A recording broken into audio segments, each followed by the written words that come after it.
Okay, guys, we're going to go ahead and get started. Make sure you have your Chapter 8 study guide questions.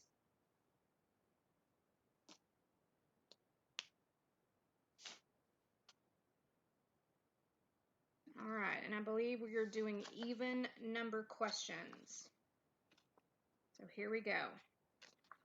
2 is false. 4 is false. 6 is true. 8 is true. 10 is true. 2 is false. 4 is false. 6 is false. 8 is false. And 10 is false.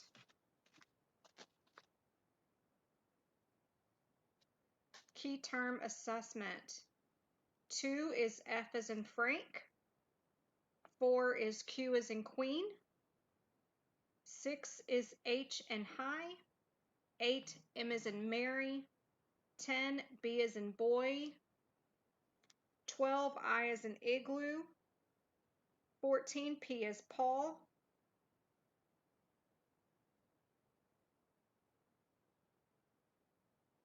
16 L for lucky. 18 J for jump. Under the prenatal care.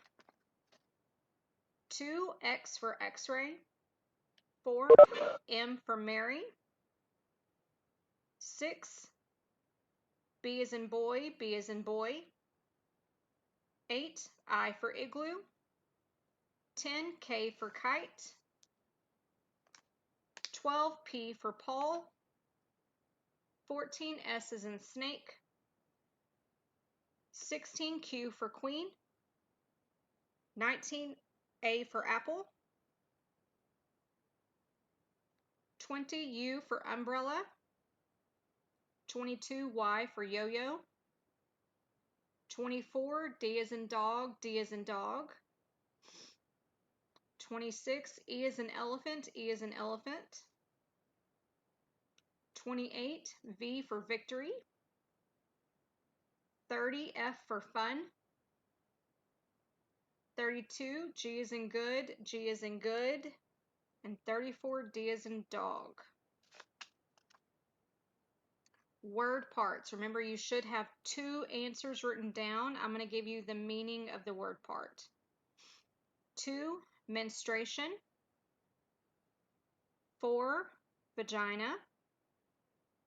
6, cell. 8, difficult, painful, abnormal. 10, outside or outer. 12, woman. 14, bear, give birth to. 16, surrounding. 18, in front of, before. 20, pertaining to. 22, 3. Evaluation of learning. 2, to inspect the breast and nipples for any swelling, dimpling, puckering, or change in skin texture. The nipples are checked for abnormalities such as bleeding or discharge, and the breast and axillary lymph nodes are palpated for lumps, hard knots, or thickening. Number 4, inspection of the external genitalia, vagina or cervix, and cervix. Collection of a specimen for Pap test, bimanual pelvic examination, rectal vaginal examination.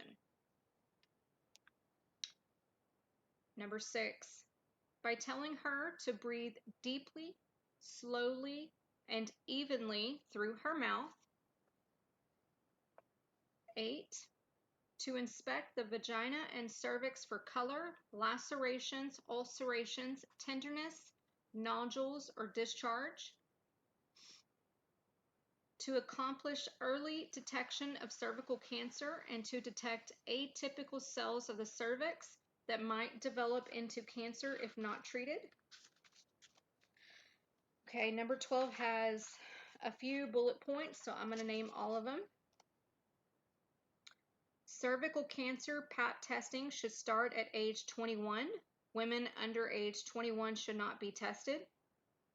Women between the ages of 21 and 29 should have a Pap test performed every 3 years. HPV testing should not be used in this age group unless it is needed after an abnormal Pap test result. Women between the ages of 30 and 65 should have a Pap test plus an HPV test known as co-testing performed every 5 years. This is the preferred approach.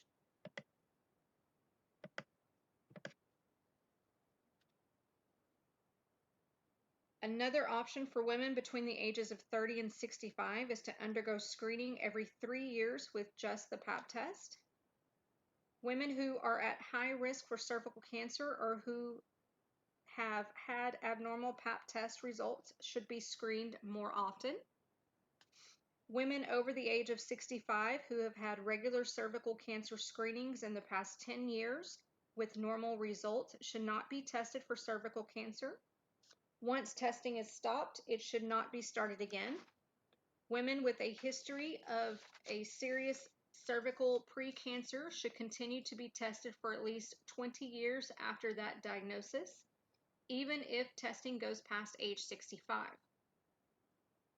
A woman who has had her uterus and cervix removed, total hysterectomy, for reasons not related to cervical cancer and who has no history of cervical cancer or serious precancer should not be tested. 14. Vaginal. Collected from the vaginal pool in the posterior fornix of the vagina. Cervical. Collected from the surface of the ectocervix at the squamocolumnar junction. Endocervical, collected from the endocervical canal. 16. Improves the quality of the specimen, resulting in fewer slides that are unsatisfactory for evaluation. A better quality specimen also reduces the occurrence of false negative test results. 18. It provides a detailed cytologic description rather than a numerical result. It is considered more effective means of communicating the results of the Pap test to the provider. Number 20, to palpate the size, shape, and position of the uterus and ovaries, and to detect the presence of tenderness or lumps. 22, a small amount of vaginal discharge is placed on a slide. A drop of isotonic saline is added. A cover slip is placed over the mixture, and the specimen is viewed under the microscope to look for the lashing movements of the flagella and the motile organism. Number 24. A small amount of the vaginal discharge is placed on a slide. A drop of 10% solution of potassium hydroxide is added, and the specimen is examined under the microscope for the presence of yeast, buds, spores, or hyphae. 26. Symptoms include lower abdominal pain, fever, nausea and vomiting, dyspareunia, vaginal discharge, and bleeding between periods. Complications include chronic pelvic pain, scarring of the fallopian tubes, ectopic pregnancy, and infertility. 28. Trichomoniasis in the female, profuse, frothy vaginal discharge that is usually yellowish green in color and has an unpleasant odor, itching and irritation of the vulva and vagina, dyspareunia and dysuria. The cervix may exhibit red spots known as strawberry cervix. B. Candidiasis in the female, white patches on the mucous membranes of the vagina along with a thick, odorless, cottage cheese-like discharge, vulva irritation and dysuria. Chlamydia, For female, may be asymptomatic. Women with symptoms have dysuria, itching and irritation of the genital area, and a yellowish, odorless vaginal discharge. For a male, mild dysuria and a thin, watery discharge from the penis. Gonorrhea, female, may be asymptomatic. Women with symptoms have dysuria and a yellow vaginal discharge. Male, dysuria and a whitish discharge from the penis that may progress to a thick and creamy discharge. Prenatal care. 2. First prenatal visit, return prenatal visits, and 6 weeks postpartum visit. Number 4, to provide information regarding the past and present health status of the patient and to serve as a database and flow sheet for subsequent prenatal visits. Number 6, information to establish a baseline for the health status of the patient, including information regarding any warning signs present, information regarding the presence of early signs of pregnancy, list any medications being taken by the patient, date of last menstrual period, LMP, and estimated date of delivery, EDD.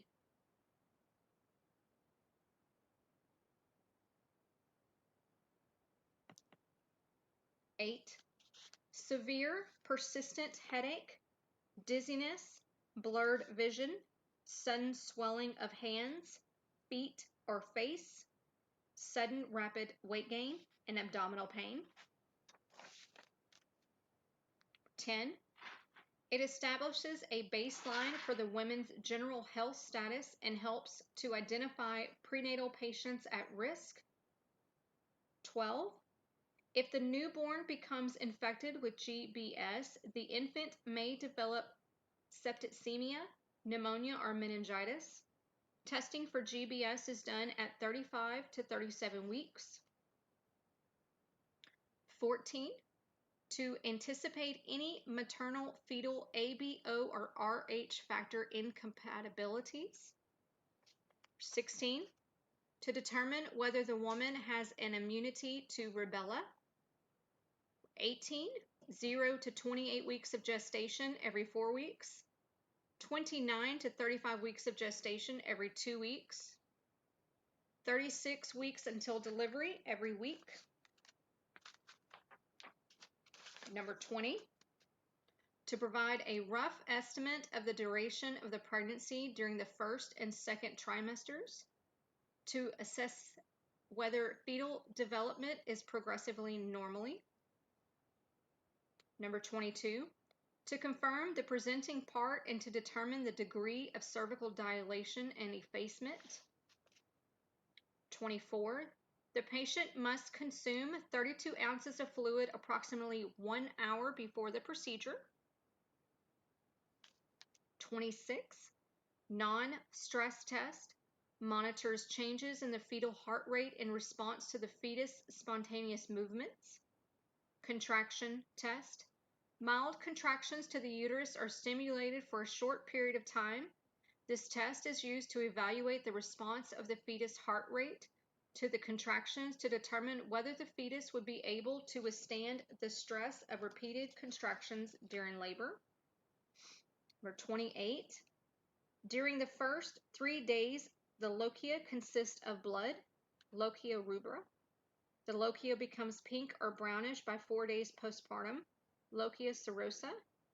The lochia becomes yellowish white and decreases in flow by 10 days postpartum, lochia alba.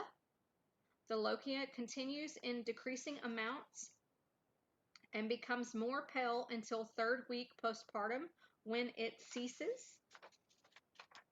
All right, so that is it for the chapter 8. Make sure you send me your grade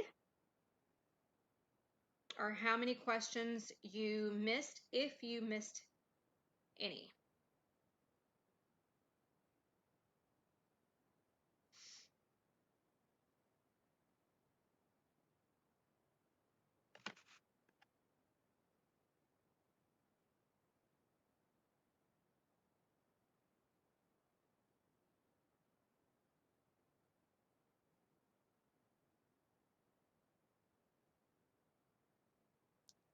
All right, and then we are going to start on chapter 9.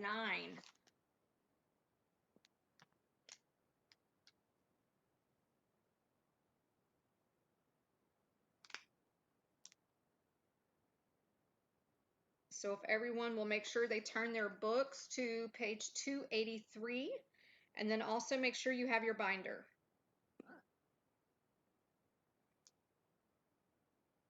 Any questions about anything so far?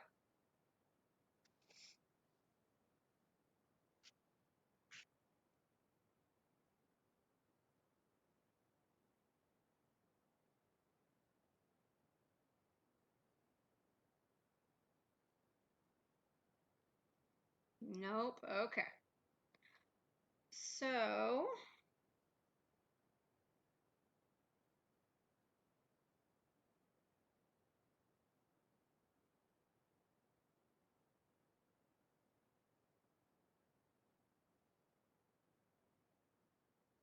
chapter 9 is the pediatric examination.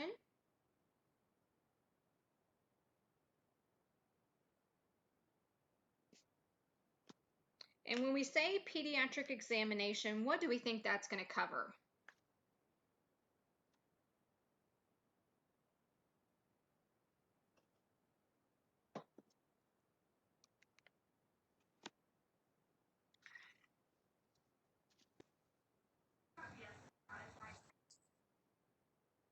Kids? That's right, kids. What age of kids?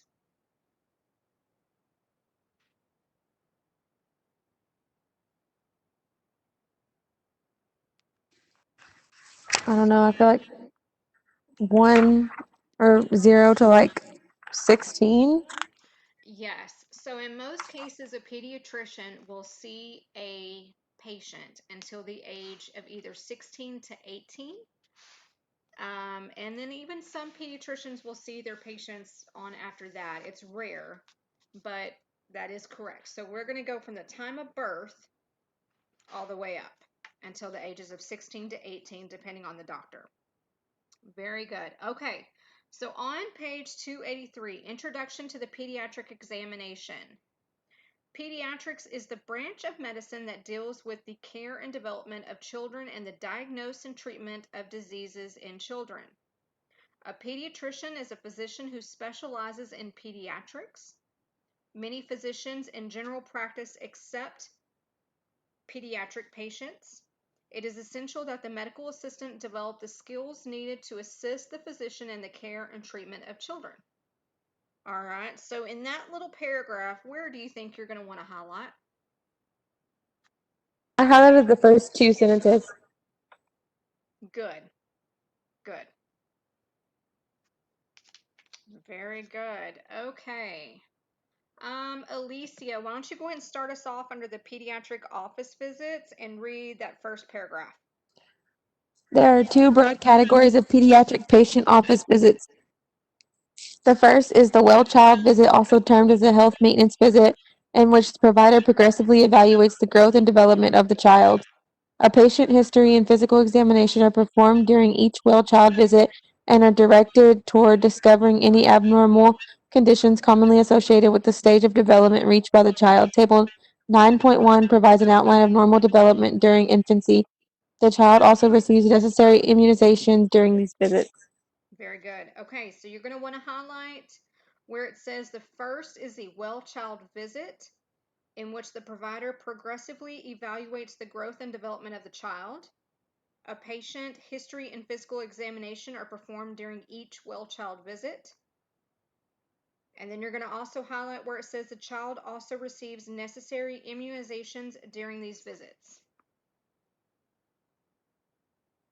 All right, Natalie, go ahead and read the next paragraph, please.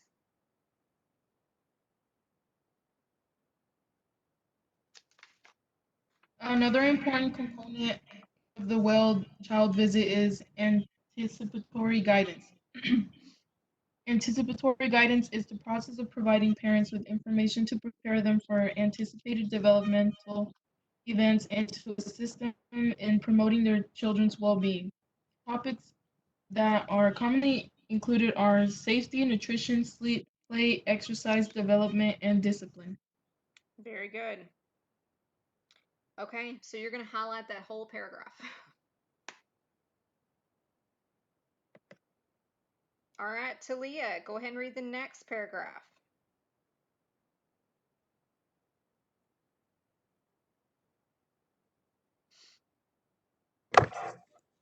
The interval between well-child visits depends on the medical office, but it frequently follows the schedules after birth: 3 to 5 days, 1 month, 2 months, 4 months, 6 months, 9 months, 12 months, 15 months, 18 months, 24 months, 30 months, 3 years, 4 years, and once a year thereafter.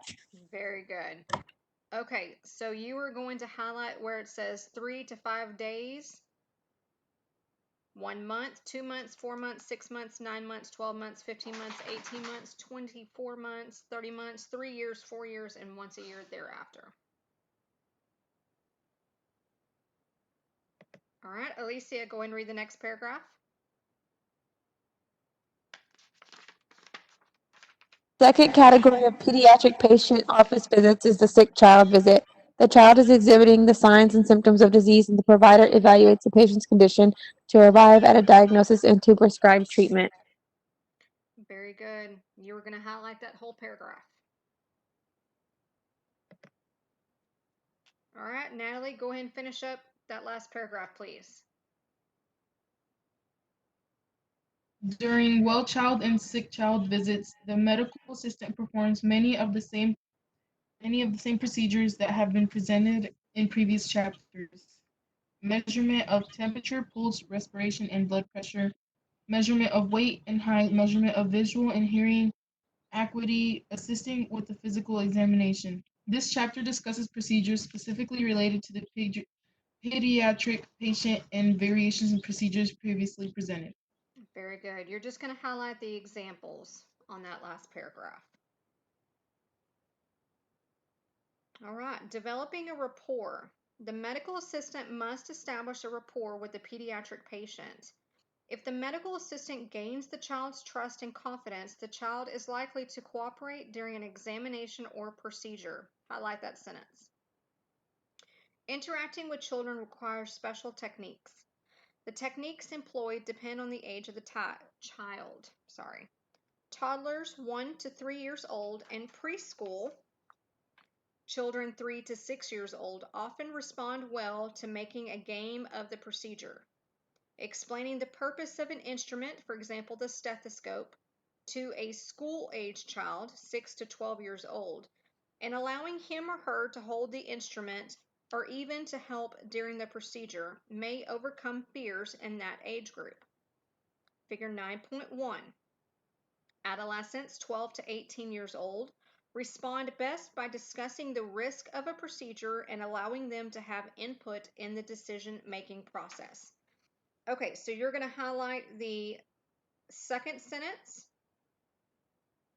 and then also highlight where it says toddlers and preschool children all the way to 6 to 12 years old for school-age children, and highlight adolescents respond best by discussing the risk of a procedure and allowing them to have input in the decision-making process.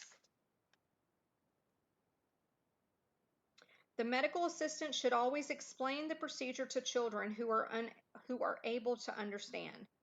Each child must be approached at his or her level of understanding. To do this, the medical assistant should know what to expect from a child at a particular age in terms of motor and social development. Each child has his or her own individual rate of development. The descriptions of normal development based on an age are meant to serve as a guide only and may have to be modified to meet individual needs. In addition, it is normal for an ill child to regress to an earlier level of behavior. Table 9.2 outlines techniques that can be used with various age groups to gain their cooperation during an examination or procedure. Okay, so let's look on page 284. We have our first case study. Malay Chang comes into the office with Christopher Chang, her 2-month-old son. Christopher is here for his 2-month well child visit. Miss Chang is very distraught. She says that Christopher has episodes of non-stop crying every day for the last 2 to 3 hours at a time. She is breastfeeding Christopher and says that the crying is worse after he nurses. Although Miss Chang realizes that Christopher has colic, she feels guilty because it seems her milk is making it worse. She also is having problems with sore nipples and engorgement. She really wanted to breastfeed Christopher, but she is thinking of stopping because it seems too hard to do. Christopher measures in the 50th percentile for weight and length. Miss Chang is worried that he's not growing enough and that it's because she's not producing enough milk. Okay, so I think this probably is a pretty common case study. So let's start with the first thing is, what would you do?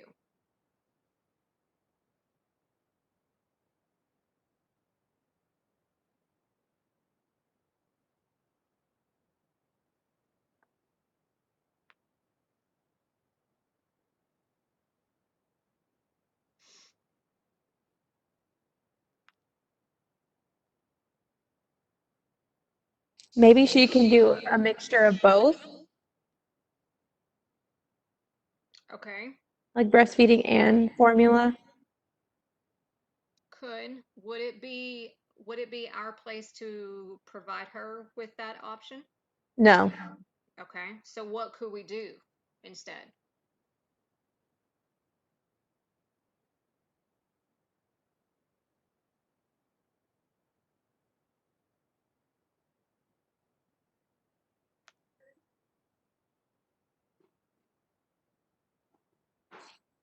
Document her issues and have the doctor tell her, explain everything. Yes, yes, exactly. So we would go ahead and document everything that Miss Chang is stating. And then we would go ahead and talk to the doctor and let him know what's going on, and the doctor would have that conversation. Um, okay, very good. So what else could we do?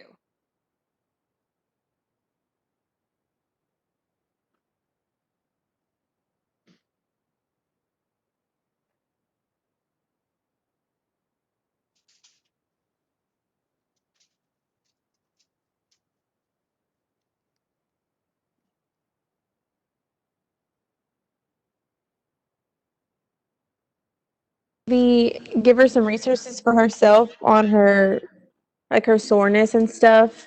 Yes, very good. So yeah, so let's give her some, whether it's some brochures or some in-office information on breastfeeding and the soreness that she's experiencing. Very good. Okay. Now, is there anything else that we would want to do?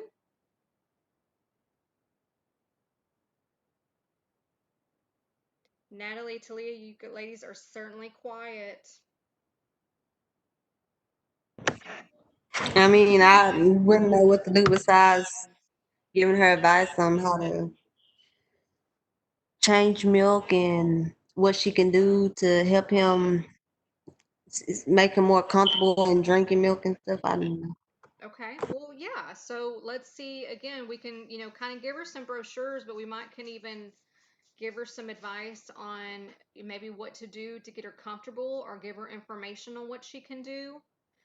Um, Very good. Okay, so let's go ahead and flip it. What would we not want to do?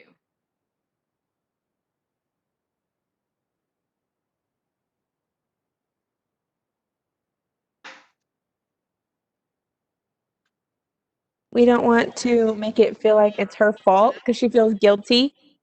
That's right. That's right. So again, we need to build that rapport. Even if our patient is an infant, we still need to build rapport with the parent. And we don't want her to feel bad at all because of the situation, because it's a situation that happens to patients. So we need to make sure she knows that we understand and we're here for her. All right, what about the colic? So that's pretty common sometimes for children to develop colic. What would we not want to tell her about that, Diagnose him with colic. right? What else?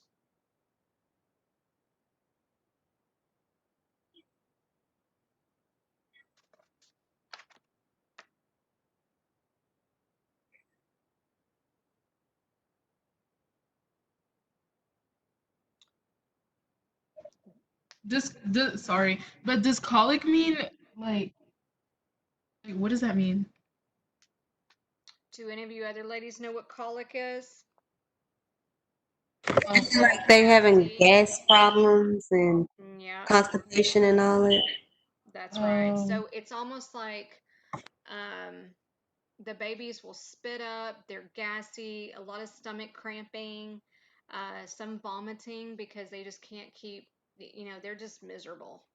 But yeah, pretty much gassy.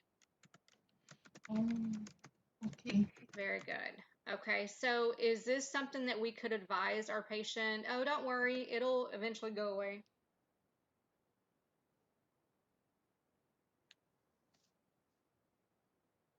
I mean, no, but I don't think we could tell her this will eventually go away, but we could tell her that it's a common problem with babies. So, there are things you can do to prevent it or help the baby. Right. But you don't want to Yes. tell her like promise her anything. You know what I mean? That's right, because a lot of times it may not go away on its own. The child may need special treatments or special medications. So the only thing that we can do is just let our patient know that we're going to, let the doctor know and see what all we can do so her child is more comfortable. All right, very good. So go ahead and take a look now at the table 9.1 on page 284. So this is a good table to highlight and kind of study by. So this is milestones of gross and fine motor development in infancy. All right, and then figure 9.1. The medical assistant should develop a rapport with children to gain their trust and cooperation, making a game of the procedure and examining the purpose of the stethoscope and allowing the child to hold it. Help the child overcome fears. So there's a difference in age in both of these children. So you see on child A, he looks a lot younger and it looks like we've got some puppets. So we're going to kind of engage him in a little bit of a game. On B, the little girl seems older. So she probably wants to be able to, can I hold the stethoscope? Well, what do you do with it?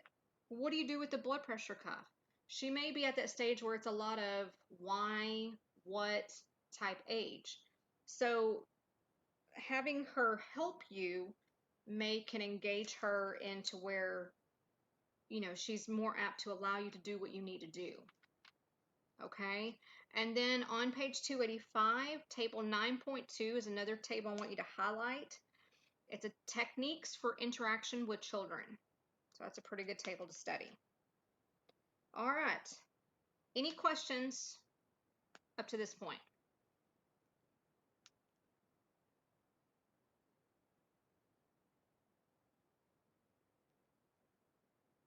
No.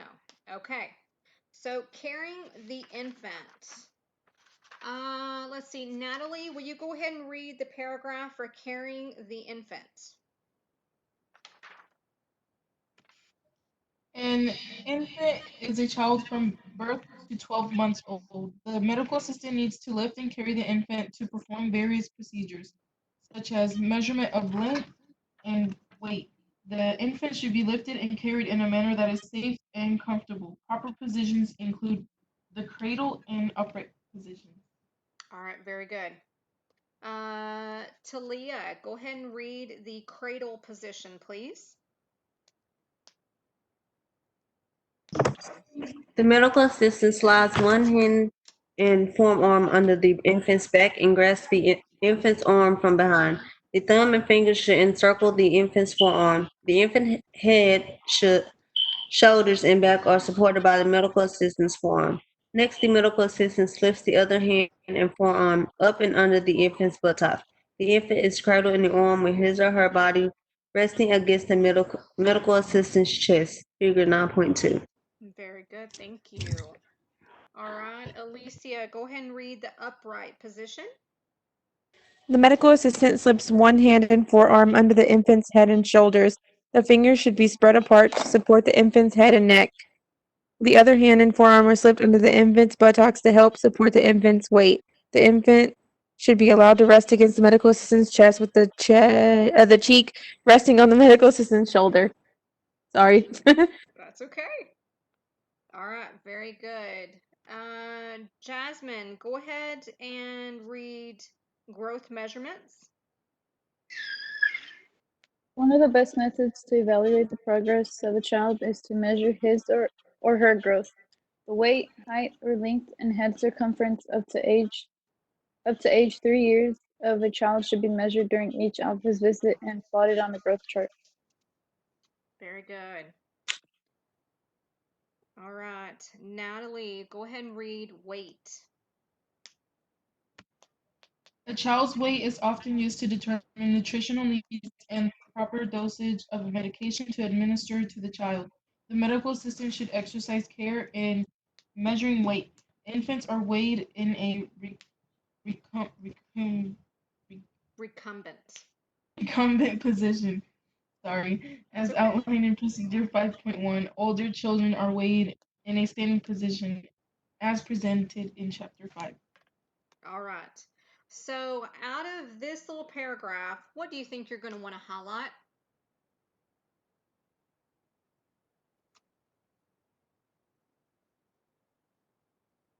A child's weight is often used to determine nutritional needs and the proper dosage of medication. Yes, yes, yes. Very good. Ah, you ladies are doing great. Very, very good. All right. Talia, go ahead and read length and height. Another measure of child's growth is length or height. Length is measured in the child's younger than 24th months. The recumbent length is a measurement from the vertex top of the head to the heel of the infant in a supine position as outlined in procedure 9.1. Two people are often needed to determine the length of an infant accurately. The parent's help can be requested. The medical assistant must provide the parent with throughout instructions on what is to be done. Older children have their height measured in a standing position. Figure 9.4 as represented in chapter 5. Very good. All right. So on length and height, I want you guys to highlight where it says the recumbent length is a measurement from the vertex top of the head to the heel of the infant in a supine position. All right, and is everybody familiar with the recumbent position by now?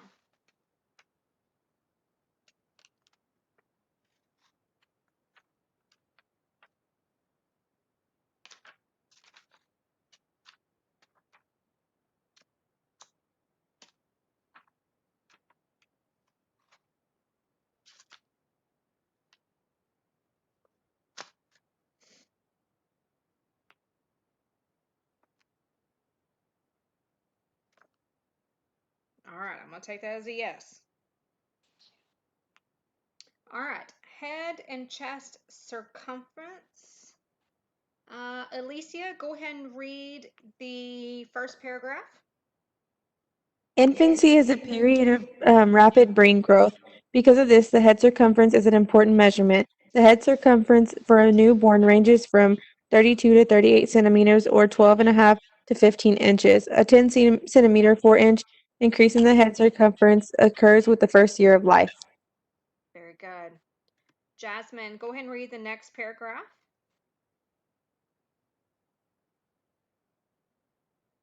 Is it at birth a newborn? Where it says their head circumference. Paragraph before that one.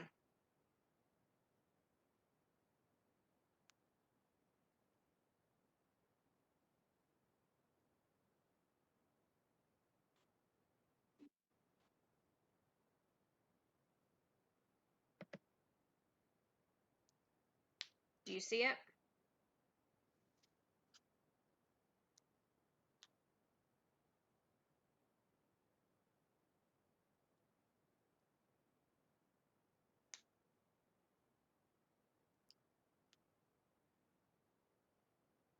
Jasmine.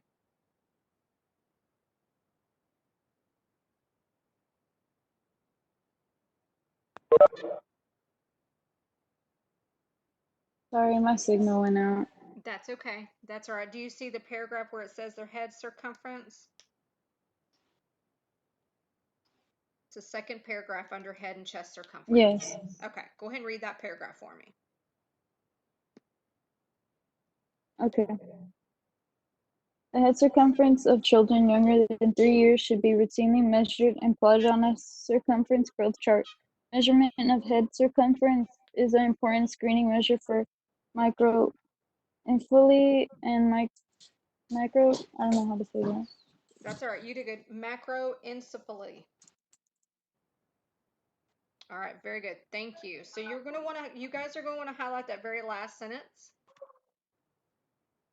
And then Natalie, go ahead and finish up the next paragraph, please.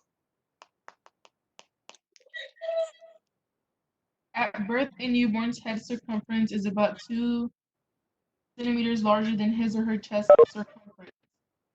The chest grows at a faster rate than the cranium, and between 6 months and 2 years of age, the measurements are about the same. After age 2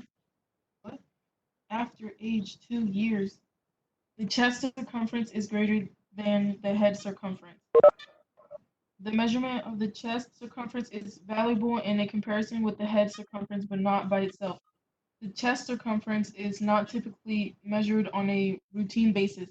This measurement is done only when a heart or lung abnormality is suspected. Procedure 9.2 outlines the procedure for measuring the head and chest circumference of an infant. All right, very good. Growth charts. Growth charts should be part of every child's permanent record. The National Center of Health Statistics developed growth charts to assist providers in determining whether the growth of a child is normal. The charts can be used to identify children with growth or nutritional abnormalities. The medical assistant may be responsible for plotting the child's measurements on a pre-printed growth chart, Procedure 9.3. In offices with an electronic medical record, the growth percentiles are automatically calculated and plotted on a growth chart when the child's growth measurements are entered onto the computer. This electronic growth chart is maintained in the child's electronic medical record and can be printed out if needed. Growth charts provide a means of comparing a child's weight and length or height with those of other children of the same age. For example, the medical assistant calculates the growth percentile of an 18-month-old boy and finds that he is in the 25th percentile for weight and the 80th percentile for length. This means that 75% of 18-month-old boys weigh more than he does and 25% weigh less than he does. It also means that 20% of 18-month-old boys are taller and 80% are shorter. Although comparing a child with other children of the same age is one use of growth charts, particularly by parents, it is not the most important use. The primary use of growth charts is to look at the child's growth pattern. Highlight that sentence. If a child has always hovered around a certain percentile in height and weight, there is no need for concern. If a child is in the 20th percentile for weight, but has always been in this percentile, he is likely growing normally. It would be more of a concern if the child has been in the 75th percentile and dropped to the 20th percentile. The provider investigates any significant change or rapid increase or decrease in a child's growth pattern. All right, so any questions on a growth chart? We're about to look at some examples.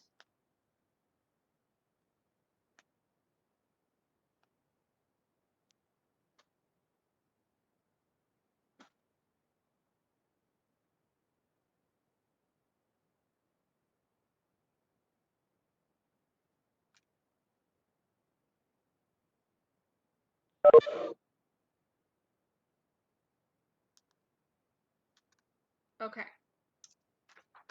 All right, so go ahead and turn to page 288. On the highlight on childhood obesity, under statistics, I want you to highlight where it says approximately 32% of Americans younger than age 19 are overweight or obese, which equates to 1 of every 3 children. Under related problems, I want you to highlight that first sentence.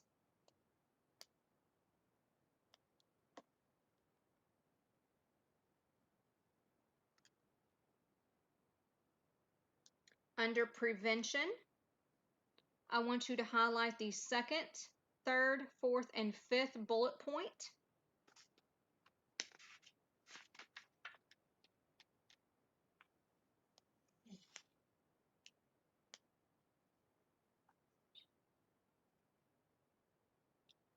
Hold on, guys.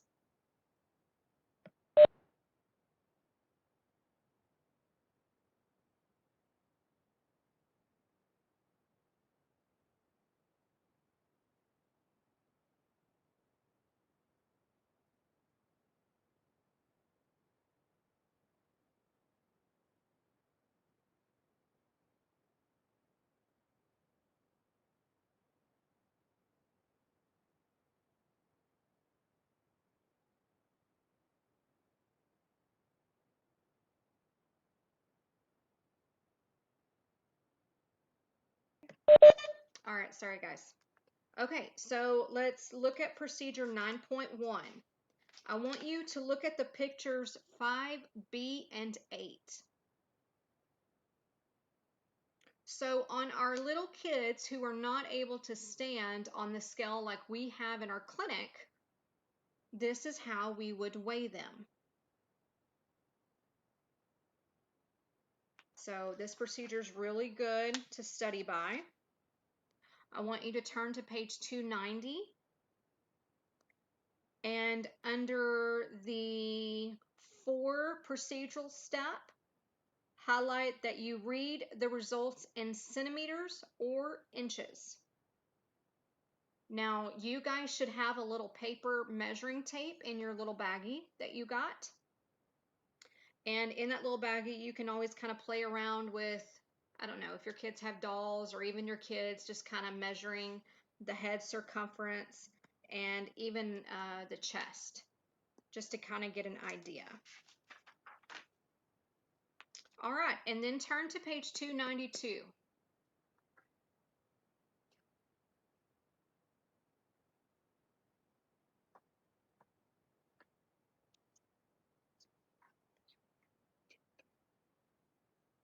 Of what? The mini muffins? Yeah, that's fine. Okay, so procedure, huh? Yes, but do not make a mess. Okay, sorry guys. Page 292, procedure 9.3. So this is calculating growth percentiles. You also have examples of these sheets in your binders. So as a medical assistant, it is our job to calculate this information. And we start by doing height, or we do weight, length, head circumference, age. So there's for girls and boys, what it kind of looks like.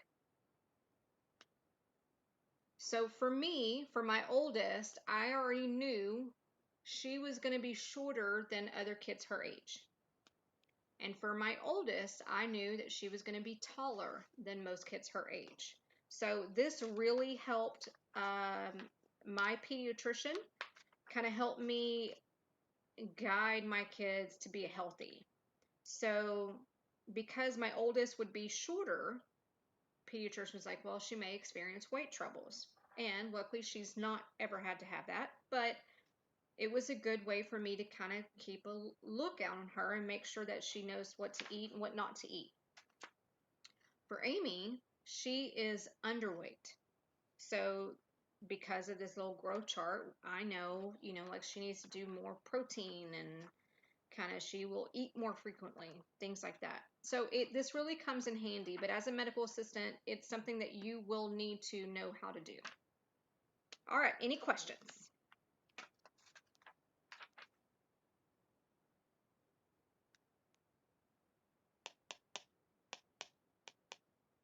Okay, go ahead and turn to page 296. Talia, go ahead and read pediatric blood pressure measurement.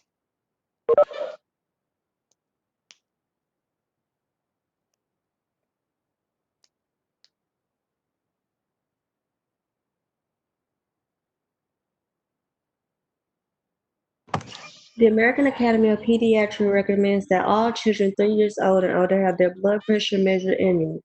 Measuring pediatric blood pressure helps to identify children's risk for developing hypertension as adults. High blood pressure in children can be caused by kidney disease and to a lesser degree by heart diseases. When the condition is treated, the blood pressure usually returns to normal.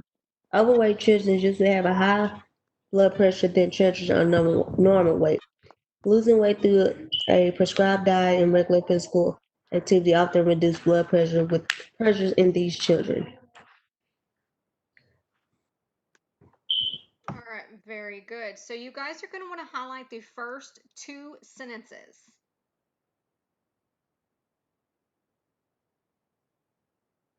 All right, special guidelines for children. Alicia, go ahead and read that paragraph for me. The procedure for measuring blood pressure in children is the same as that for adults and is presented in Chapter 4. Some special pediatric guidelines must be taken into consideration. Very good. All right, Natalie, go ahead and read the first paragraph for the correct cuff size. The most important criterion in obtaining an accurate pediatric blood pressure measurement is selecting the correct cuff size. If the cuff is too small, the reading may be falsely high. If the cuff is too large, the reading may be falsely low. Blood pressure cuffs come in a variety of sizes and are measured in centimeters. The size of a cuff refers to its inner inflatable bladder rather than its cloth cover. Table 9.3 lists the range of cuff sizes commercially available. The name of the cuff, example, child and adult, does not imply that it is appropriate for the age. An 8-year-old overweight child may need an adult-sized cuff. All right, very good. So I want you ladies to highlight where it says if the cuff is too small, the reading may be falsely high. If the cuff is too large, the reading may be falsely low. Now, like we've already covered in Chapter 4, even in adults, this can also happen. Now, when they are talking about the size of the cuff refers to its inflatable bladder, what does that mean, ladies?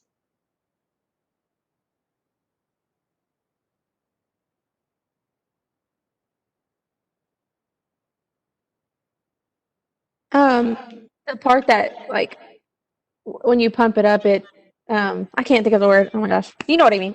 Yes. So It inflates. Yeah. that's right. Yeah. There you go.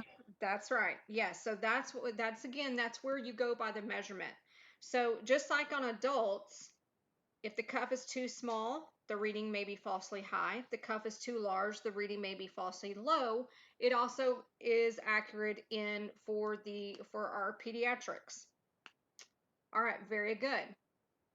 Let's see. For an accurate blood pressure measurement, the bladder of the cuff should encircle 80% to 100% of the arm. Highlight that sentence.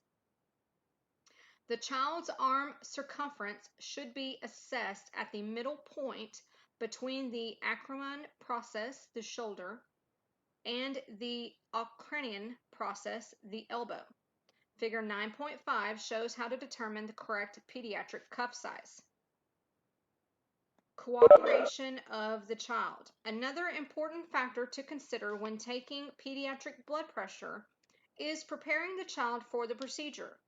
It is important to gain the child's cooperation and to ensure that the child is relaxed. apprehension can cause blood pressure to be falsely high. To reduce a child's anxiety level, carefully explain the procedure to the child and, if appropriate, allow him or her to handle the equipment before measurement of the blood pressure. The blood pressure should be measured after the child has been sitting quietly for 3 to 5 minutes, figure 9.6. Okay, so go ahead and look on page 296, figure 9.5, determination of the proper blood pressure cuff. So just like in an adult, so here we have, what is this called?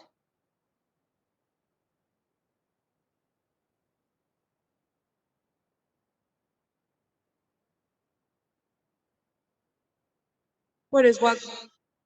What is this area of the Her arm called? Yes, Me off. very good. Okay, so the elbow, what's that called? Cuff bladder? Say it one more time. Cuff bladder? No, I'm looking for a specific name. Old cranium or whatever that is. Yes, yes. All right, so just like even with adults, we're not going to go right at the elbow, but we're not going to put the cuff up here at the shoulder either. We're going to go kind of at that in between mark, just a little bit above the elbow. It's the same thing for a child. Okay, so step one, the child's arm circumference should be assessed midpoint between the acromion process and the olecranian process. And I'm sure I'm saying that wrong, but we're going to go with it. All right, and then step two, the cuff bladder length should cover 80% to 100% of the circumference of the arm. All right, and then now we're going to look at figure 9.6. Tracy measures the blood pressure of a pediatric patient. Okay, so what's some ideas that we could talk to our pediatric patient on how we're about to check their blood pressure? What's something that what's some ideas we could talk to them about?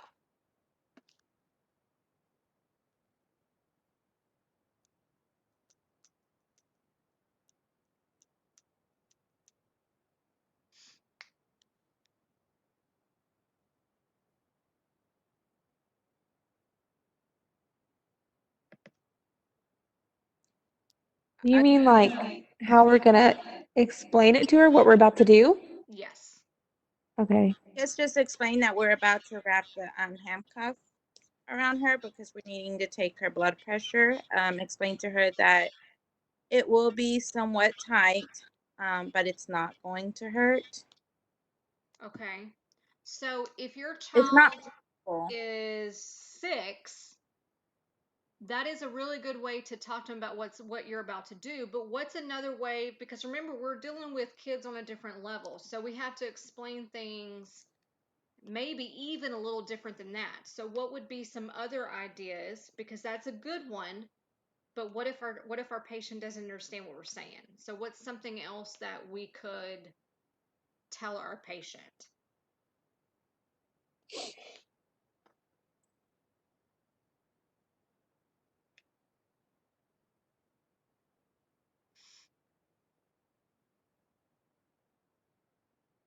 You could make it a game.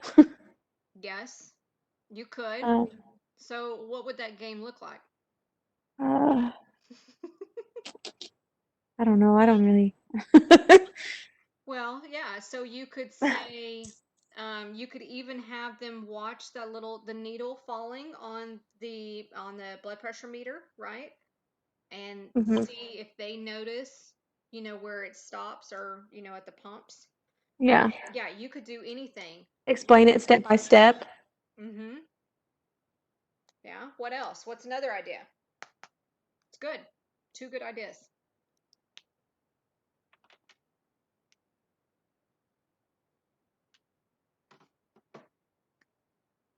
You could do it on yourself first to show them that it's not going to hurt. Yeah, that's another good idea. Very good. My favorite is when they've told, or even I've told my pediatric patients, it's it's going to give your arm like a bear hug. So they think a bear hug is so sweet and soft, but yet kind of firm. They think of a hug as a good thing, right? So that's another idea that we can tell our little bitty patients that, it's just going to give you a little bear hug on your arm. Yes, Alexis, good point. Pretend to do it on parents so they know it's safe since they trust their parents. Very good. That's another good idea. Yeah, so there are lots of little ideas you can do to reassure and build that rapport with your patient. Because again, if your patient is not cooperating, you are not going to get anything done. Not in a good way, anyways. Sorry, my dog just sneezed. Okay, so that brings us to. Have I mentioned today's been a Monday? All right, case study number 2. Wanda Tilley comes to the office with her 10-year-old daughter, Courtney. Courtney has a skin condition on her legs that needs to be evaluated by the physician. Courtney has been obese since she was 4 years old. Miss Tilley also is obese and is not too concerned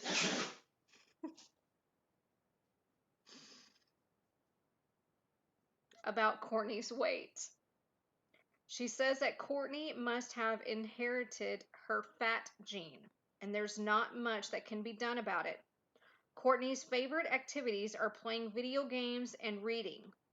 She would like to join the community swim team, but she's too embarrassed for anyone to see her in a bathing suit. Courtney says that other kids are always making fun of her at school. She says that they call her Two-Ton Tilly and Double Row, and they don't want to sit with her at lunch. Courtney wants her mom to homeschool her because it's getting to the point where she can't take it anymore. She doesn't want the doctor to examine her because he'll see how fat she is and say bad things about it. All right, ladies. What would you do? I think that we should document all that stuff, maybe give her some pamphlets or some information about someone she can talk to, because I don't think there's any such thing as a fat gene, and her mom's pretty much like giving into, her obesity. Right. But also I think that she should like take into consideration her daughter's feelings, because she's embarrassed and she's uncomfortable with herself, obviously. That's right. Yep. So that's a good thing. So obesity is a serious matter, not only in adults, but also in our pediatric patients. And it can cause some serious health concerns. So we need to make sure that the mom is aware, not that our child is obese, but that it can cause serious problems. We also want to, we want to spend time and talk to our patient. We want to find out what are some things that we would want to find out when we spend some time with our patient and talk to her. I think one of the things we want to find out is how much activities she has during the day, as far as like, moving activity, exercise. And That's then right. recommend that she starts off by walking and, maybe certain amount, maybe 10, 30 minutes a day. Yeah, so that's another good one, Nancy. So let's talk to our kiddo. Let's find out what activity does she do during her day now. Okay. And then maybe we can, depending on what she says, maybe we can do a little twist on it and make it into a game where she's more active.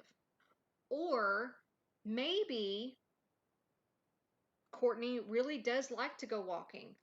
Maybe it's because her mom doesn't want to. Well, then we can actually help Courtney by saying, Courtney really likes to go on walks, even if it is 15, 30 minutes a day.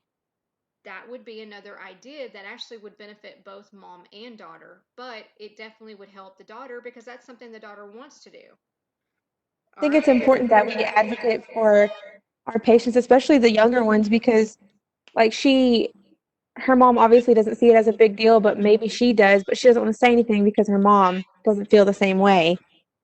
That's right. So you'll find that a lot of our patients, they don't know that some patients think automatically, oh, it's just inherited. No, that's what your normal is. If let's say I weighed 300 pounds, my mom weighs 300 pounds, my dad weighs 300 pounds. Guess what? I am what I grew up with. I do what I grew up around. Same thing that's going to happen to Courtney. So we need to be able to advocate for our patients, because at some point we got to be able to teach both the child and the mom that we can't make them do anything, but this is what we recommend, because at some point we need to try to stop that cycle. It's not that Courtney inherited the fat gene. It's just the mom may not generally know any other way to reverse that process. I think another thing that we can do is definitely get like an information as far as maybe what they had throughout the whole day as a meal plan the day before, so that way the information we intake, we're able to advise as far as what probably should limit and what we should add, as far as like yogurts or you know um, low fat milk and things like that. Yeah, exactly. Provide them with maybe some nutritional information that we may have in our office that they may follow, because again, if they don't know what's going on, they're not going to shop for anything different, right? So let's provide them with all the information we can. Very good, ladies. Now with Go diabetes, ahead. Daniel, Uh-huh. with diabetic, I've learned that I used to always think that it's more important to count your calorie intake, but I've learned that it's not. It's what you're supposed to count. What's important, you should actually look and focus at is your carbohydrates. And a That's lot right. of people are not very informed when it comes to that. That's right, Nancy. Very good. Yep. And even if that is a really valid point. So most people think that, oh, they're diabetic because you eat too much sugar. What they don't understand is, and we will be getting that in the next couple of chapters when we cover chapter 21, is that carbs make up a lot of our sugar intake. So when you read a nutritional panel, right, that comes on the back of, let's say, your crackers that you got to snack on, okay? Well, it says 6 sugars, but it says 28 grams of carbs. Okay, the carbs, they turn into sugar, right? That's how our body produces everything. The carbs help us.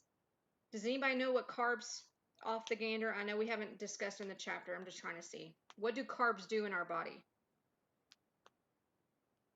Energy? Yes. So, if any of you have heard of the keto diet is a low carb. And basically, without the carbs, you're retraining your body to burn the correct amount of energy, right? Not to take in all the sugar, because at some point our body cannot fight off all that sugar. It's going to go into fat and break it down. So, all right, very good. Any other questions about that? No. Okay. So the one thing we probably don't want to do, because we really covered a lot of major points. So the only thing that we don't want to do is we don't want to say, Mom, Courtney is going to develop serious health conditions. No. This is a matter of not what you say, but how you say it. So we just want to advise her that obesity has doubled in the last so and so years, and it can lead to serious conditions like diabetes, heart failure, anything like that. So we just don't want to say that Courtney is going to have it, because and then that's diagnosing, and we're not going to do that. Also, Go ahead. I think that we should make sure to reassure her that the doctor's not going to call her fat or say bad things about her, because that's what she feels. That's right. That's right. So again, Courtney is very, very um, is afraid, basically, of what anybody thinks of her. And yes, so we are not only are we a advocate for our patients, but we're an advocate for our doctor. And we reassure Courtney, the doctor is not. The doctor's here to help you, not to make fun or make jokes about you. So that's right. Very good. All right. Blood pressure classifications. Let's see. Alicia, go ahead and read the first paragraph, please. Blood pressure varies depending on the age of the child and his or her height and gender. The National High Blood Pressure Education Program, NHBPEP, prepared a set of tables that providers use to determine whether a child's blood pressure is higher than the average among children of the same age and height. If a child has a blood pressure that is higher than 90% to 95% of most other children of the same age, height, and gender, the child may have high blood pressure. All right, very good. Nancy, go ahead and read the next paragraph, please. The NHBPEP table, one for boys and one for girls, allows precise classification of blood pressure according to the body size, which avoids misclassifying children at the extreme ends of normal growth. A very tall child would not be mistakenly diagnosed as having hypertension, and hypertension would not be missed in a very short child. The NHBPEP table used by providers to assist in the diagnosis of hypertension in children can be found at the National Heart, Lung, and Blood Institute website. Blood pressure varies throughout the day in children as a result of normal fluctuations in physical activity and emotional stress. If a child's blood pressure is elevated, 2 or more readings must be taken at different visits before the provider can make a diagnosis of hypertension. All right, very good. So on the very first paragraph, I just want you ladies to highlight that very first sentence.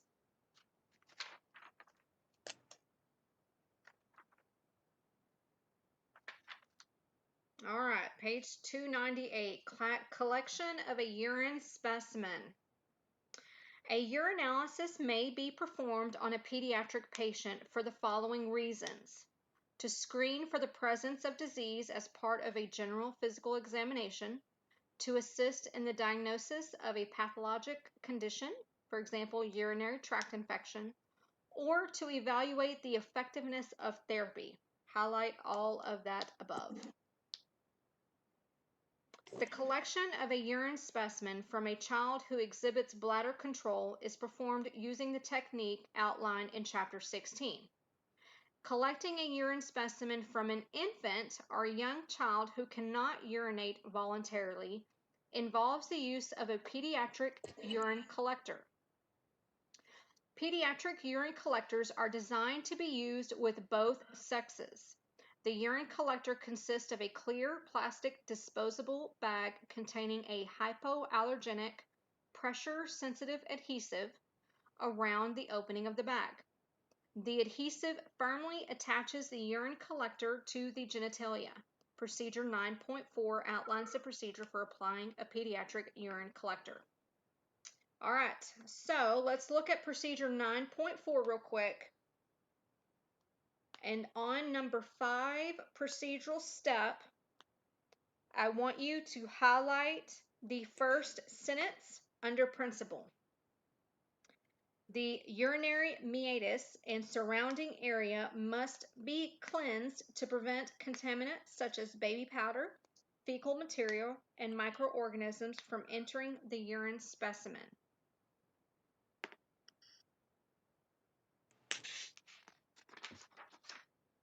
All right, and then we're going to go to page 300.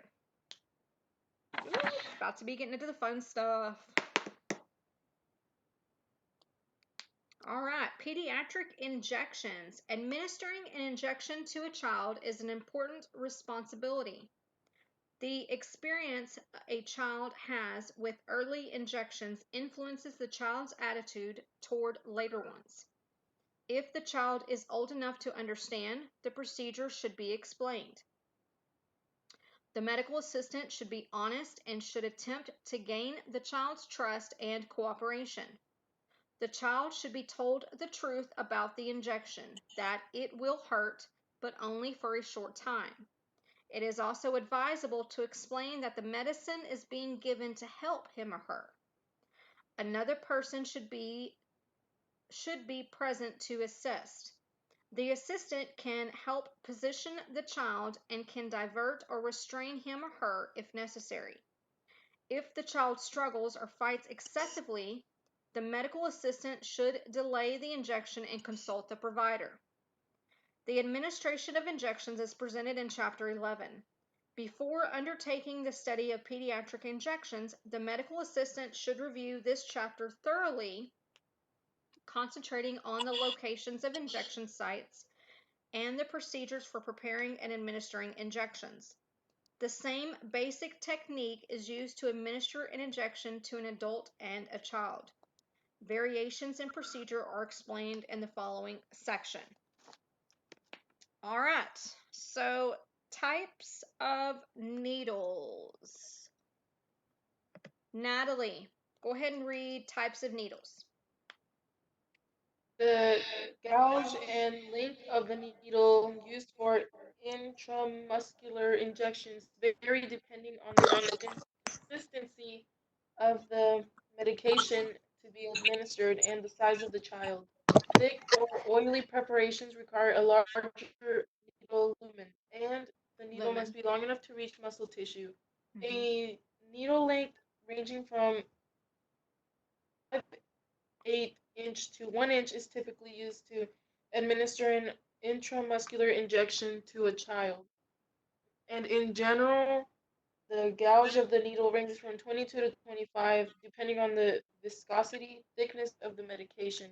The length of the needle used to administer a pediatric subcutaneous injection ranges from ½ inch to 1/8" and the gauge of the needle ranges from 23 to 25.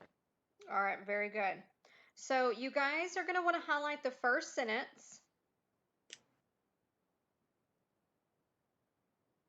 And I want you to highlight where it says the needle length ranging from 5/8 inch to 1" is typically used to administer an intramuscular injection to a child. So thick or oily preparations require a larger needle lumen, which basically means it's going to, the needle that you use to withdraw the medication may be required to be thicker than the actual needle you inject with. I will tell you that the 25 gauge needle is very common in almost all injections. Specifically, the intramuscular and subcutaneous injections, if you ladies want to write that down.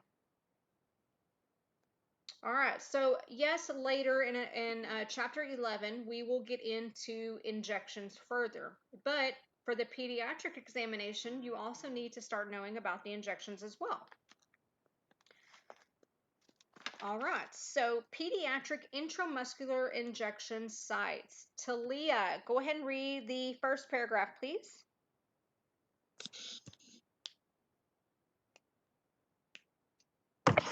Pediatric injection sites vary based on the age of the child. The specific site of to be injected is stated in the packaging insert accompanying the medication. Until the child is walking, the gluteus muscle is small and not well developed and is covered with a thick layer of fat. An injection in the dorsogluteal may come dangerously close to the sciatic nerve. The danger, a sciatic nerve. The danger is increased if the child is squirming or fighting.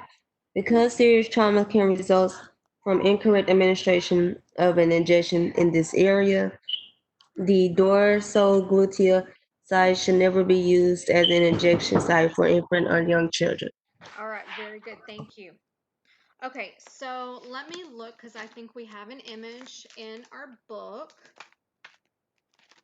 under the anatomy part.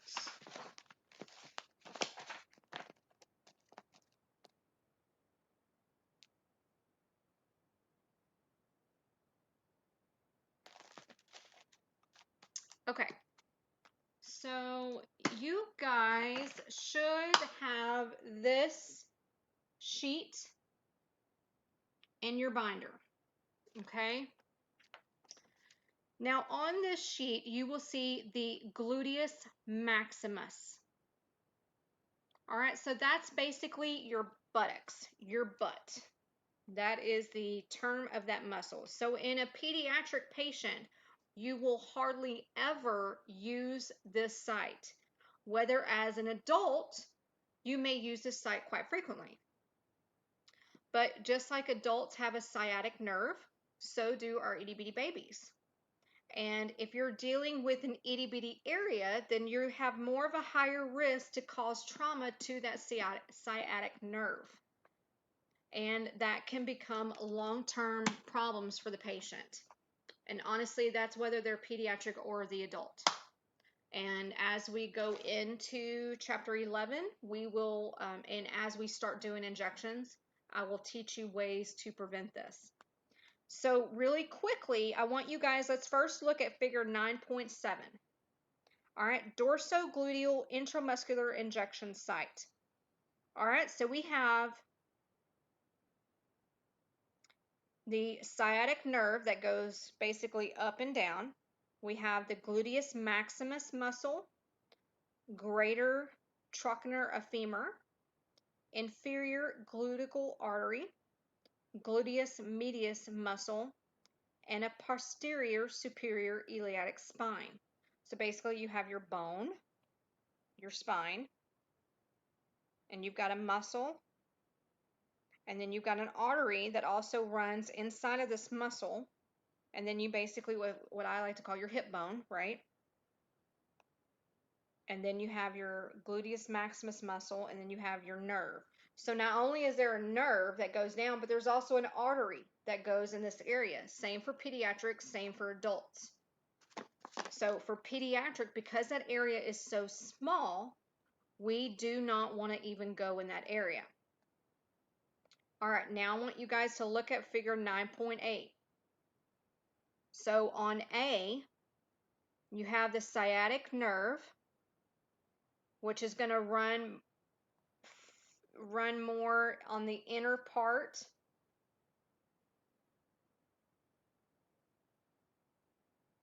of the lateralis site. Then you have your deep femoral artery, which runs a little more on the inside. Femoral artery and vein, again, it runs on the inside.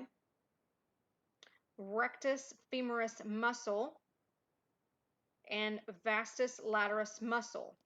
So that's why if you've not ever seen it, or maybe you can see in pictures B and then A and B on figure 9.9, it's the outer part of that baby's leg, thigh, that upper leg.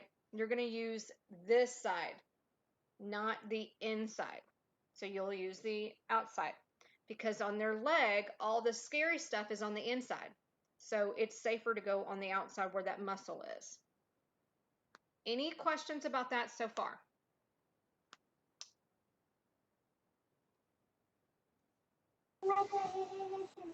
No, ma'am. All right, very good. Alicia, go ahead and read the next paragraph, please. The vastus lateralis muscle site is recommended for injections of infants and young children. It is located on the interior surface of the mid-lateral thigh away from the major nerves and blood vessels, and it is large enough to accommodate the injected medication, figure 9.8a. To locate the vastus lateralis site in an infant or young child, divide the mid-interior thigh into thirds. The injection is administered into the middle third of the thigh, figure 9.8b. Very good. So first off, you're going to want to highlight that very first sentence. And then if you look at B, you can see exactly what they just talked about. So that upper thigh, you're going to divide it into 3 parts. And that middle part, that's going to be where you're actually going to administer the injection. Very good. Nancy, go ahead and read the next paragraph, please. The length of the needle used depends. Mama, sorry. Sorry about that.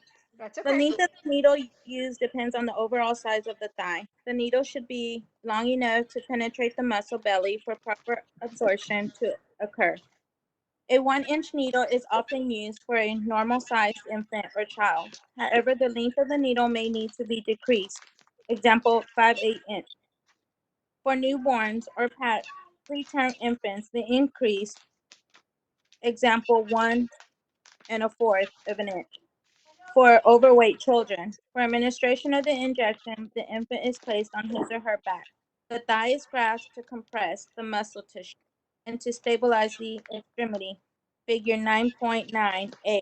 The injection is administered as illustrated in figure 9.9b by following the procedure outlined in chapter 11. Very good. All right. Any questions about that so far?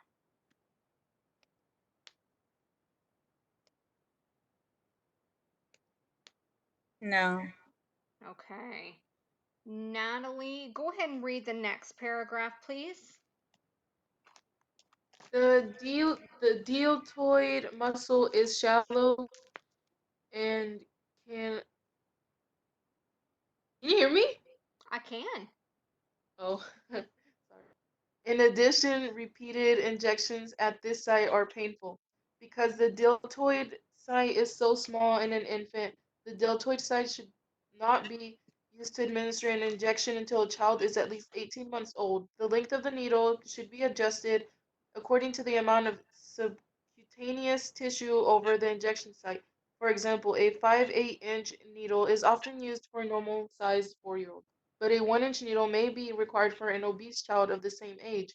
For administration of the injection, the deltoid muscle mass should be grasped at the injection site and compressed between the thumb and fingers. The needle should be inserted pointing slightly upward toward the shoulder, figure 9.8. After the injection has been given, the medical assistant or the child's parents should hold the infant, provide comfort, and show approval so that the child associates something other than pain with this procedure. Very good. Okay, so I want you guys to highlight where it says because the deltoid site is so small in an infant, the deltoid site should not be used to administer an injection until a child is at least 18 months old. And then I want to know who can tell me out of their anatomy print offs and their binder, where is the deltoid?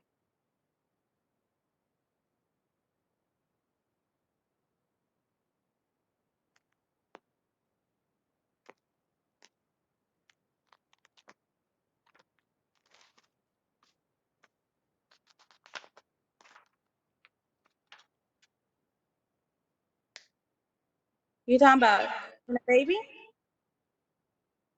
Where is the deltoid, period? Oh,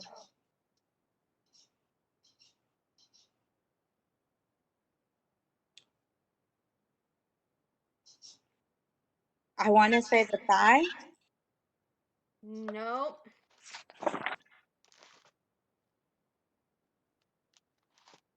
All right, so in the front of your binders, you should have a bunch of sheets that are printed off that kind of goes over the anatomy of the body, right?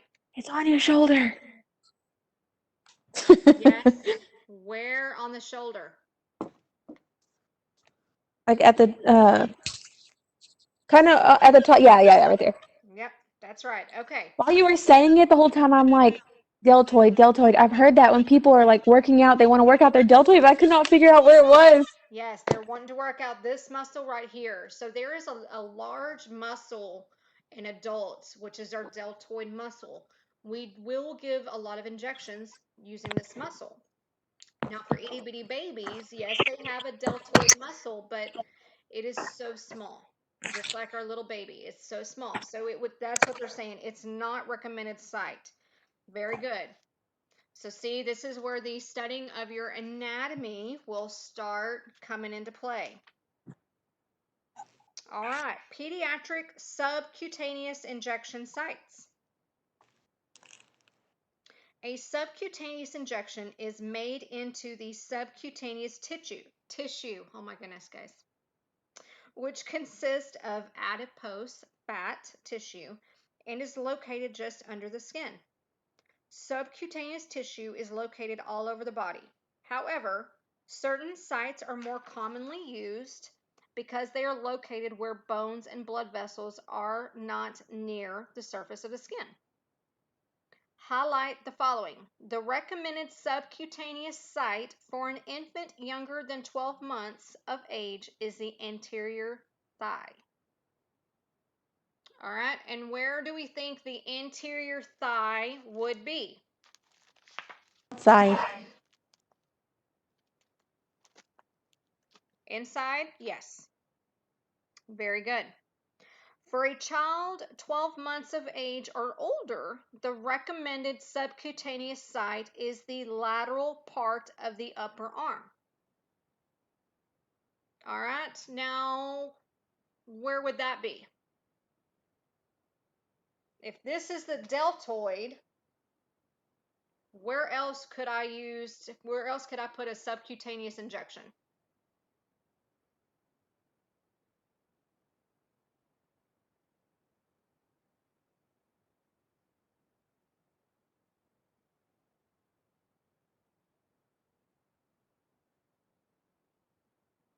The arms and the thigh.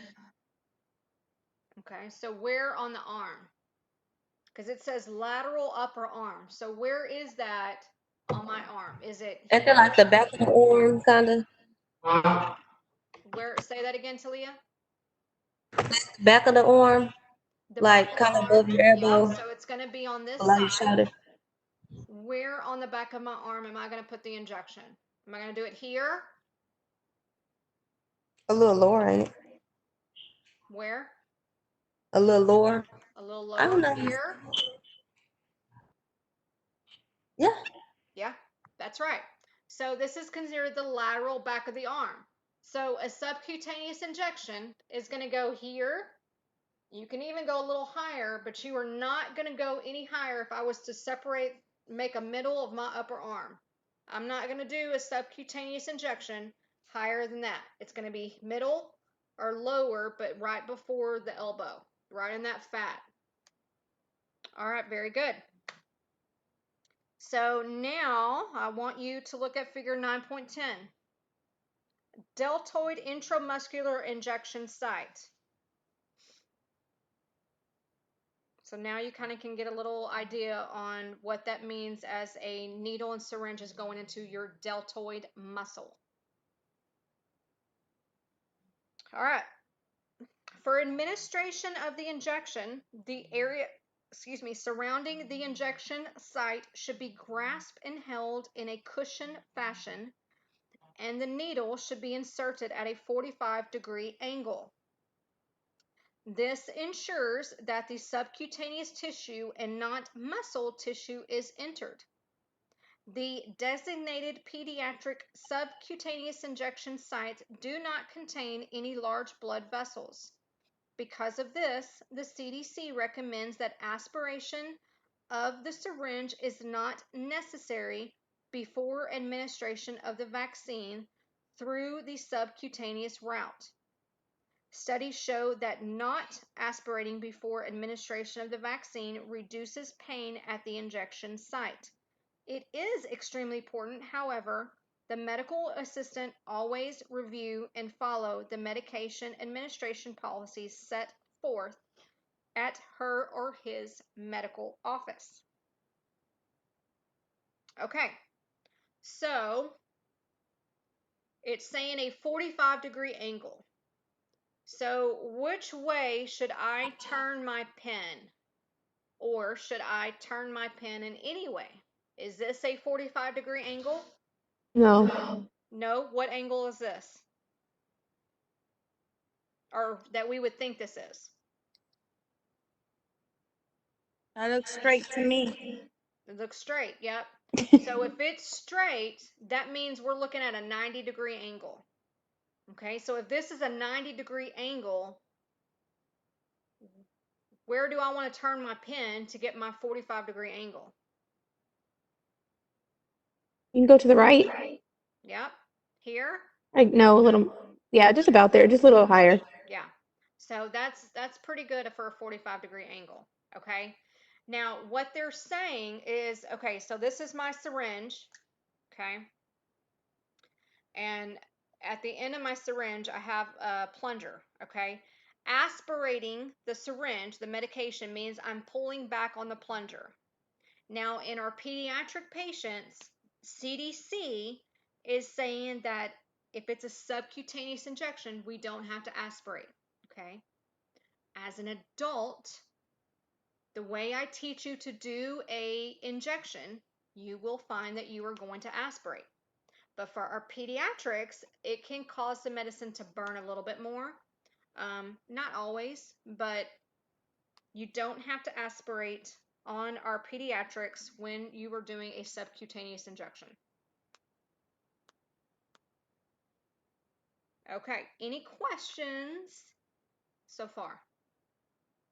Or have I completely blown your mind? Nope. All right, very good. Immunizations. Let's see. Talia, go ahead and read the first paragraph. Immunity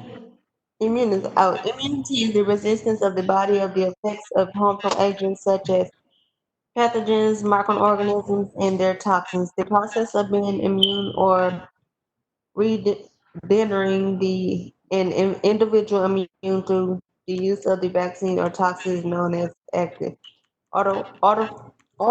Artificial immunization builds the body defense and protects an individual from attack by a certain infectious disease. Very good. Okay, so you ladies are going to highlight the first two sentences. All right, Alicia, go ahead and read our next paragraph, please.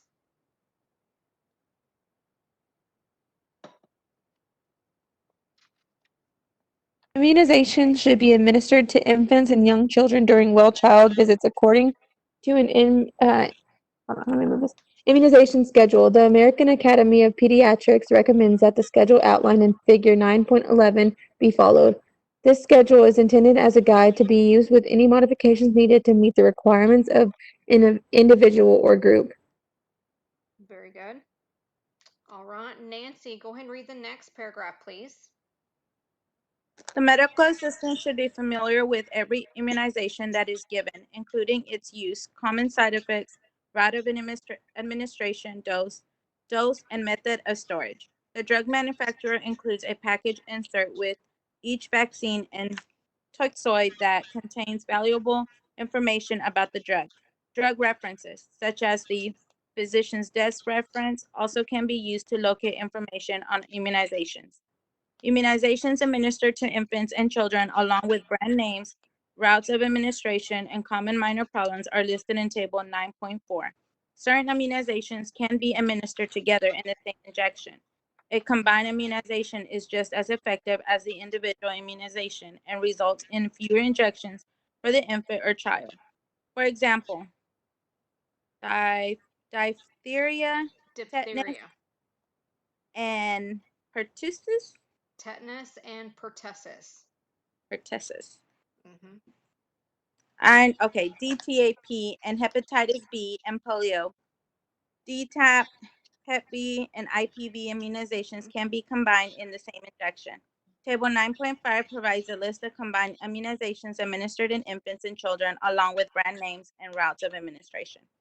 Very good. All right, Natalie, go ahead and read that last paragraph, please.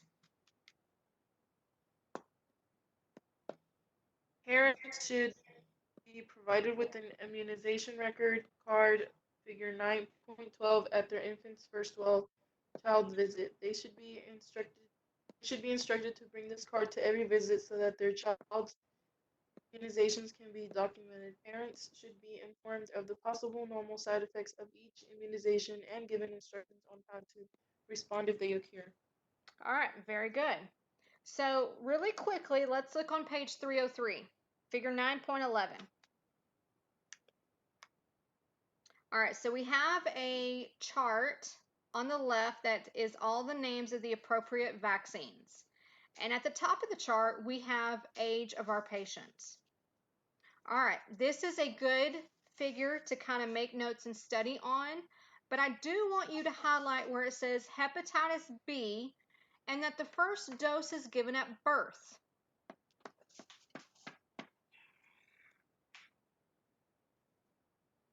Now, you will also, and you can even look at some of this stuff now, and we will look at it in the binder. So not only in your office will you probably have this little graph that's going to tell you, okay, my patient is 6 months. So 6 months means they need to get their third dose of DTaP, their third dose of their PCV, IPV third dose. And am I missing any other third dose?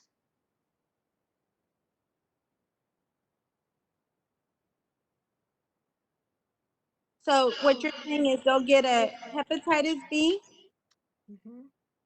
What about the one that says RV, the rotavirus? Yes. So that's right. They'll receive their third dose of their polio. And They'll then receive, go ahead. DCAP, Yep. and then the HIB, it says see footnote 4. So is that Yes. receiving or no?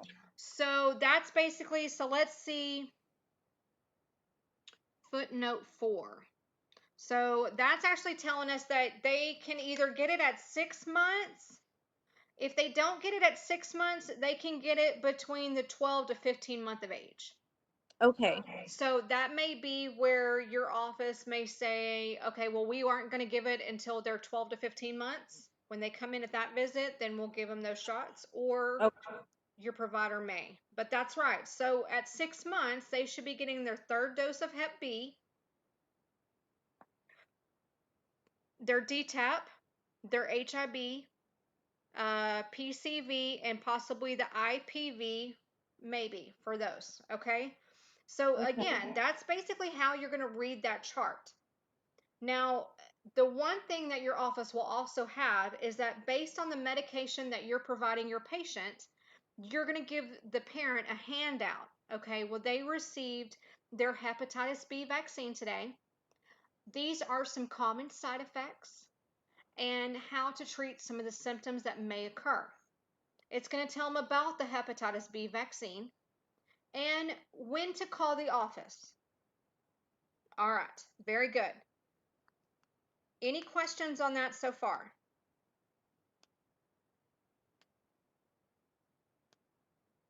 No. Okay, very good. Last question. Have any of you heard of a physician's desk reference? And there is no right or wrong. I just want to see.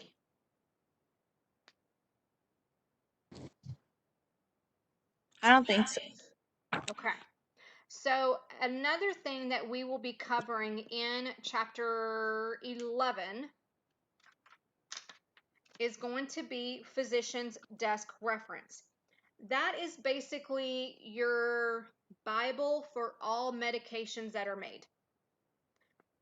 Physicians have access to this reference. Every office should have at least one, probably, that their doctor has. And you can look at it. You can look up any drug. If I want to look up the hepatitis B vaccine, I can look that up and I can see where is it given, what age is it given, how many doses is it. Same thing for pills. If I want to find out what some antidepressants are available, I can go to that category and I can look it up, and it's going to tell me everything. How is it made? Capsules, tablets, dissolvable, things like that. So a physician's desk reference is basically like a doctor's heavenly binder on medications, including vaccinations. So you also will have access to that in your office. All right, National Childhood Vaccine Injury Act. The National Childhood Vaccine Injury Act, NCVIA, which became effective in 1988, requires that parents be provided with information about the benefits and risk of childhood immunizations. To help medical offices comply with these regulations, the Center of Disease Control and Prevention developed a set of vaccine information statements, VIS. A VIS explains in lay terminology the benefits and risk of a vaccine. It also contains information about reporting an adverse reaction, the National Vaccine Injury Compensation Program, and how to get more information about childhood diseases and vaccines.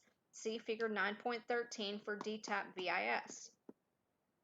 The NCVIA requires that the appropriate and most current VIS be given to the child's parent or guardian each and every time before the child receives a dose of any immunization listed in Table 9.4. Highlight that sentence. The medical assistant must give the parent and guardian enough time to read the VIS and an opportunity to ask questions before the immunization is administered. In addition, the medical assistant must document the following information in the patient's medical record: the name and publication date of each VIS provided to the parent, and the date the VIS was given to the parent. Highlight that on page 308, by the way. We'll go back in just a minute to the other pages. The publication date of the VIS is located at the bottom left or right corner of the VIS. Vaccine information statements are also available for the pneumococcal polysaccharide, shingles, herpes zoster, rabies, yellow fever, typhoid, Japanese encephalitis, anthrax, and smallpox.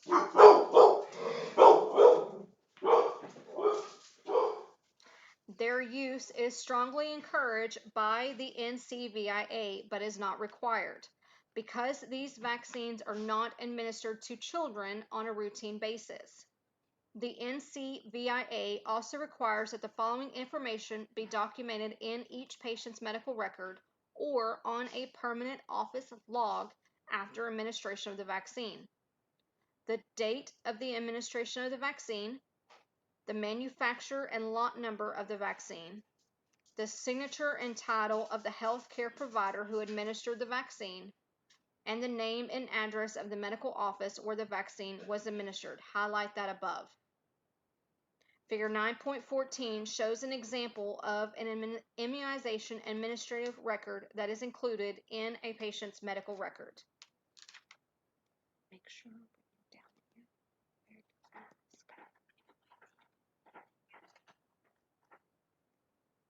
I just got back. Oh. Okay. So now I want you ladies to turn to page 304.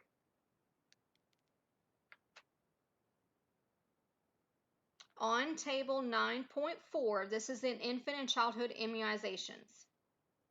I want you ladies to highlight DTaP and the MMR. Make sure you look over table 9.5 on the infant and childhood combination immunizations.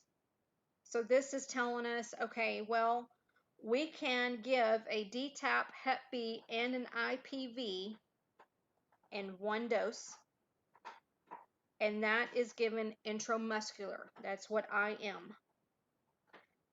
What do we think SC means? Subcutaneous. That's right, subcutaneous. Very good. All right, now I want you to look on page 305, figure 9.12. This is an immunization record card. Now, some patients or parents or guardians will bring this in at each visit, in addition to what we have a record that the patient has received. Now, you can also go to the state's log and pull up what child has received an immunization, because each office has to send in a log on what they've given to that patient.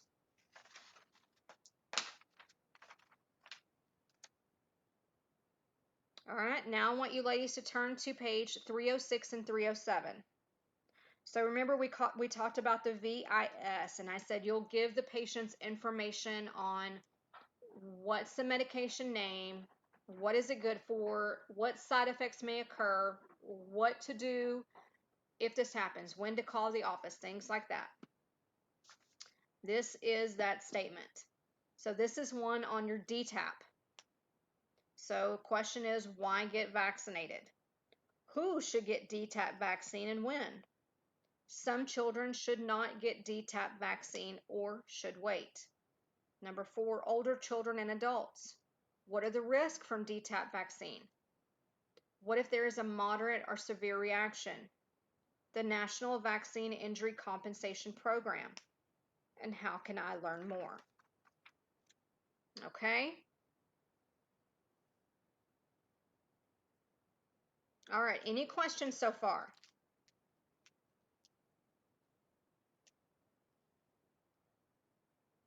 No, ma'am.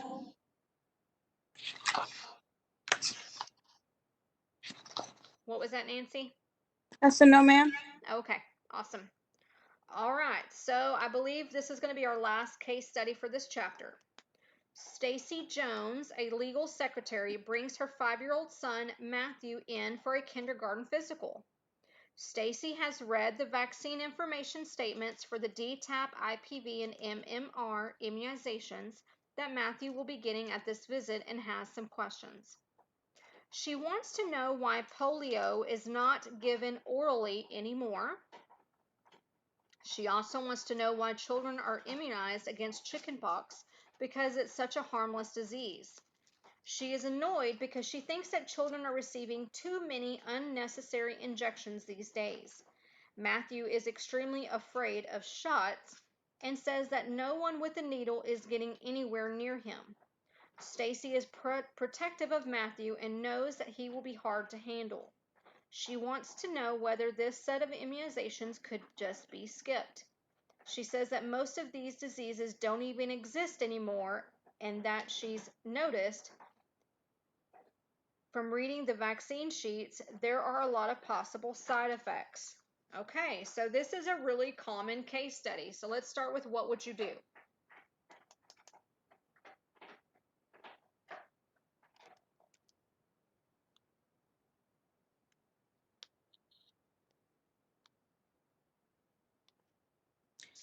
Well, on there she states that chickenpox is harmless. I guess just inform her that it's contagious, and I guess to protect, him and the rest of, other people, then people get vaccinated. Yes, so chickenpox is it would be rare, but for an infant or child, it can lead to it can be serious. The other thing is that if someone has not had their chickenpox as a child or may not ever have gotten chickenpox, what's something that they could develop as an adult?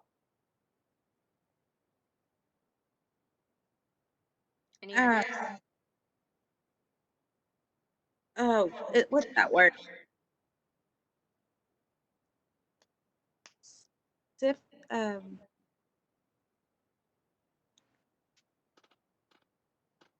I don't know the word. Shingles. I think Shingles. yes, Yes, shingles. shingles. So herpes zoster.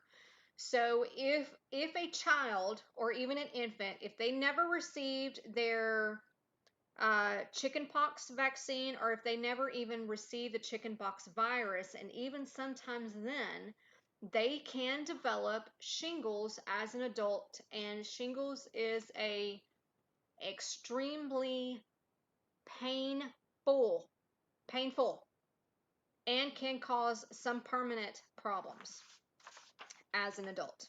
All right, very good. So what else do we do?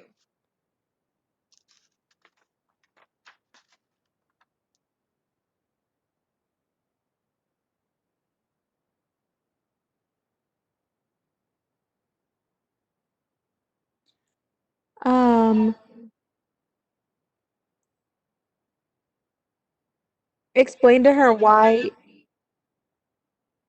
children are getting so many injections that I mean, while a lot of kids aren't getting them or she doesn't see it as often, that doesn't mean that they can't get it. And whenever younger children get something, that they are supposed to get for an injection, it could be worse for them because they have weaker immune systems as kids. That's right. That's right. Very good. So one reason that the mom has not really heard of a lot of the diseases, like, oh, well, they don't even exist anymore. Well, they don't exist because most people have received the immunization for it.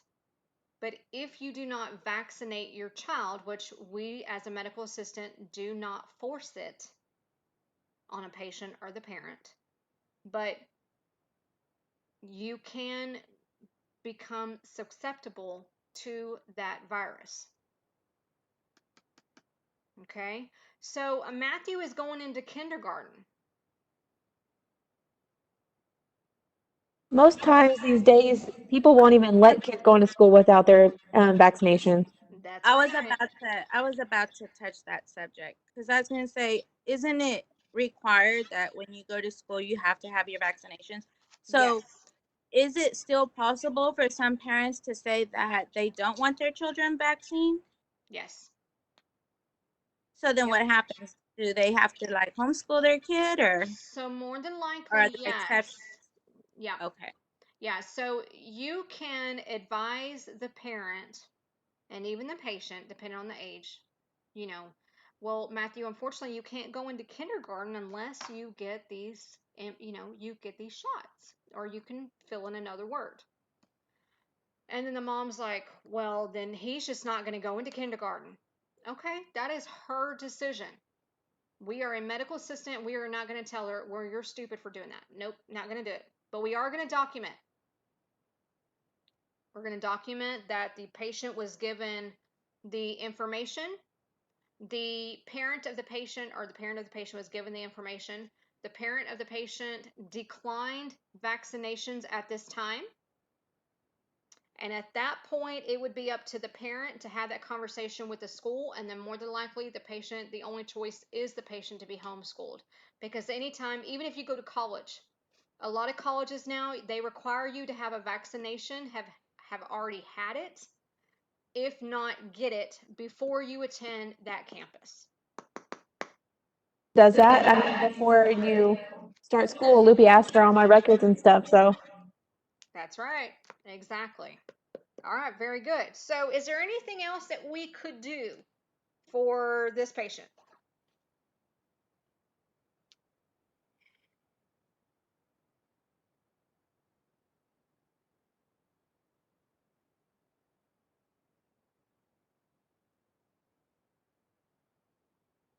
Well, I know one thing I want to know is she says she wants to know why polio is not given orally anymore. Okay. That's something I want to know. Okay, well, very good. So that's a really good question. So it is rare, but sometimes if we give a child polio orally from the vaccine, they actually get polio. Oh So wow. that's why it stopped being given orally. That is a good question.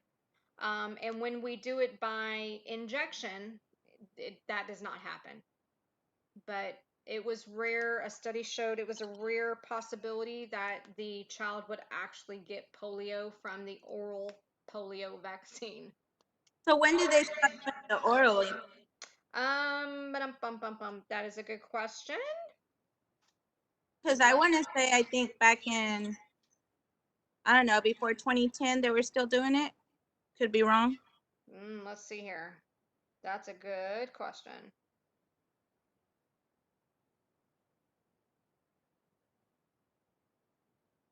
$19.55. I looked it up. Yes. So OPV, which is the oral polio vaccine, was recommended for the use in the United States for almost 40 years, from 1963 until 2000. Ba-dum, bum.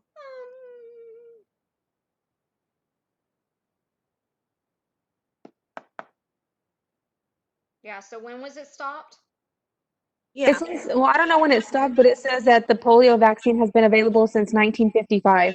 Yes. yeah, but I kind of wanted to know when they stopped doing the orally vaccine. Yeah, let me see here.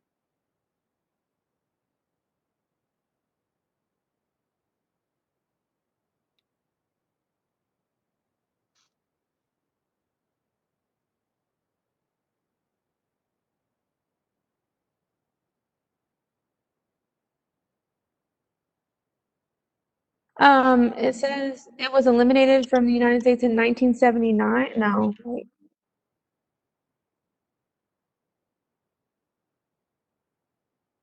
It doesn't have a date.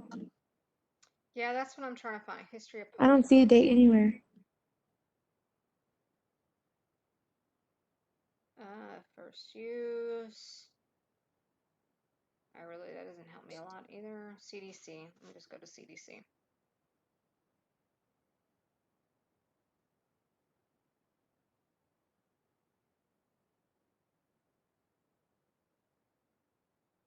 Okay, so OPV. Oh, okay, so it actually never stopped. It says that it's still used in some parts of the world. It just stopped in the United States in the 2000s. Yep. Very good. Thank you. All right, so now we have our answer. Awesome.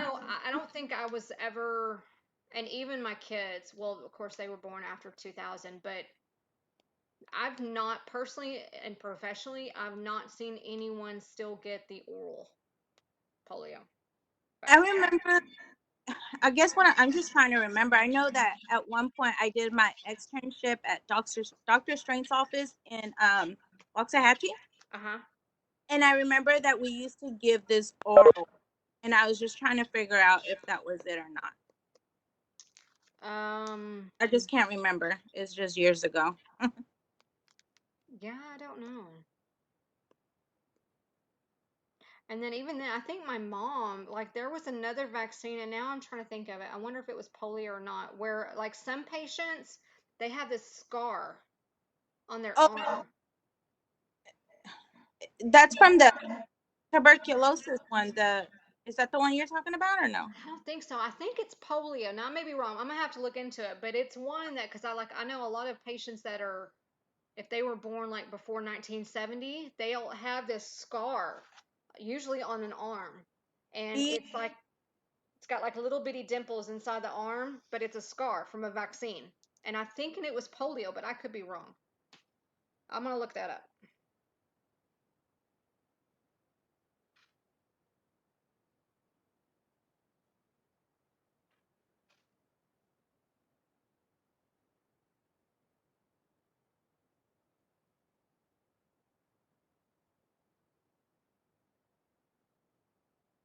All right, very good. Okay, so that was okay. So those were some valid points on what would you do. So now, what would we not do for Miss Stacy?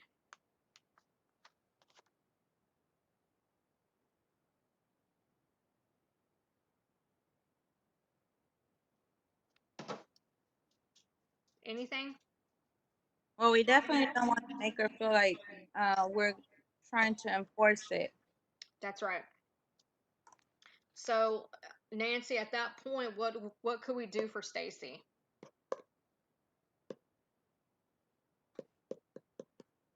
I would just say once we've given her all the information that verbally, we can also make sure that we give her pamphlets and stuff that she can go home with to just kind of do her homework, and maybe she will reconsider, and just let her know that if she changes her mind, she can feel free to call back and make an appointment. Very good. That's right. Very good. Okay, so right above the case study number 3, I told you guys to highlight the date of the administration of the vaccine, the manufacturer, the lot number of the vaccine, the signature and the title of the healthcare provider who administered the vaccine, and the name and address of the medical office where the vaccine was administered. So, similar to these guidelines is what you're going to document every single time you do an injection.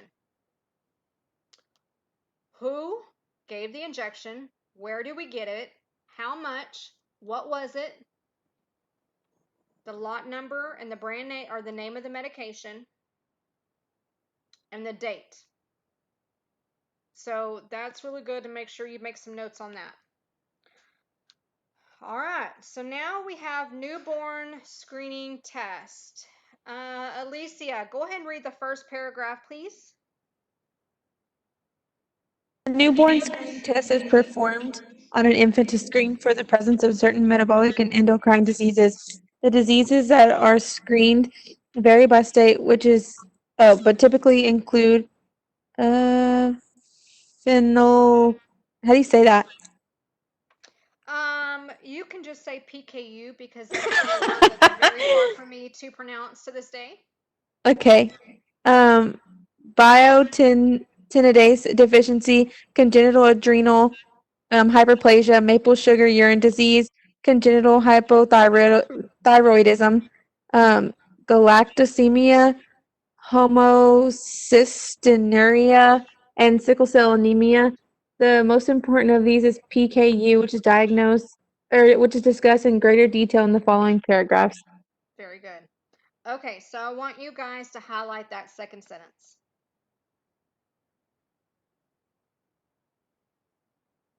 All right, Nancy, go ahead and read the next paragraph, please.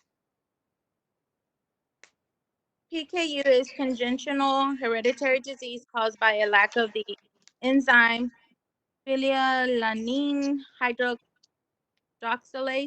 Yep, This sounds good. enzyme is needed to convert phenylalanine, I don't know, laline and amino acid into tyrosine, which is an amino acid needed for formal metabolic functioning. Without this enzyme, phenylalanine accumulates in the blood, and if accumulation is left untreated, causes mental retardation and other abnormalities, such as tremors and poor muscle coordination. In most cases, on early detection, a special low phenylalanine diet and close periodic monitoring can prevent adverse effects. Normal development usually occurs and treatment is started before the child reaches 3 to 4 weeks of age to promote the best development of Congenitive. cognitive abilities. Most authorities recommend lifelong dietary restriction of the phenylalanine. Although PKU is not a common condition affecting 1 in every 12,000 births, only diagnosis and treatment lead to a better prognosis. All right, very good. So you ladies are going to highlight where it says, if the accumulation is left untreated, causes mental retardation and other abnormalities.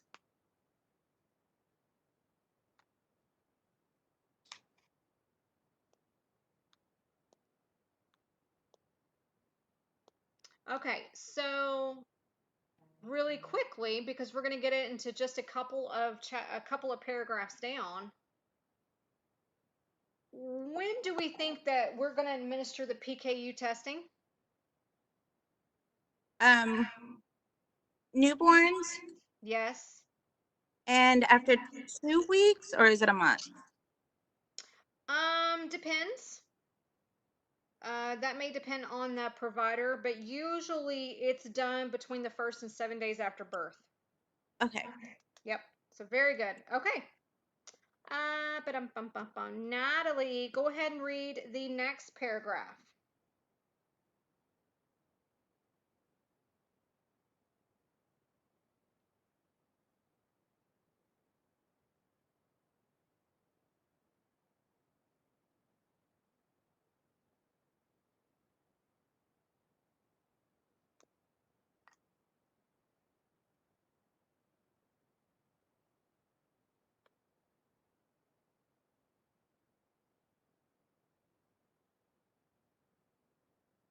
Can you hear me, Natalie?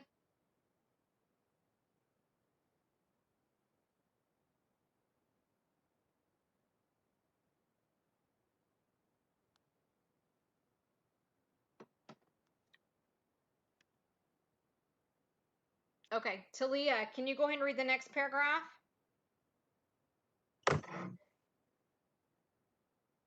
Okay. Phenylalanine can be detected in the blood of an affected infant only after the infant has been receiving breast or formula milk. Infants take formula can be tested earlier than breastfeeding infants because formula contains phenethylamine or whatever it is, Yep. whereas the first breast milk or colostrum does not. The test results of breastfeeding infants are usually invalid until the mother begins producing milk. Very good.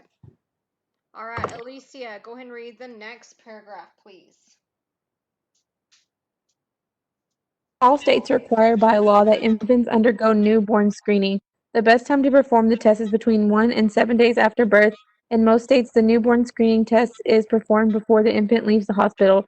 If test results come back indicating abnormal or invalid results, the infant needs to be retested.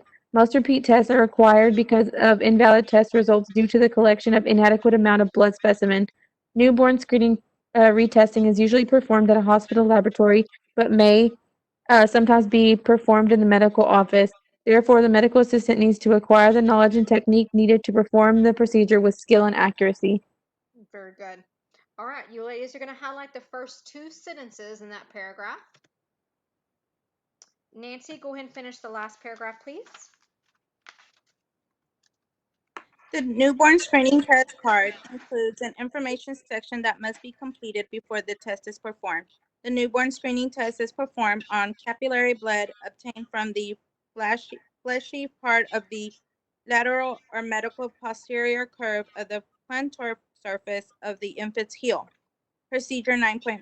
The blood specimen is placed on a special filter paper attached to the newborn screening test card and is mailed to an outside laboratory for analysis. The results are ready in a few days. If one of the newborn screening test results is positive, further testing is performed.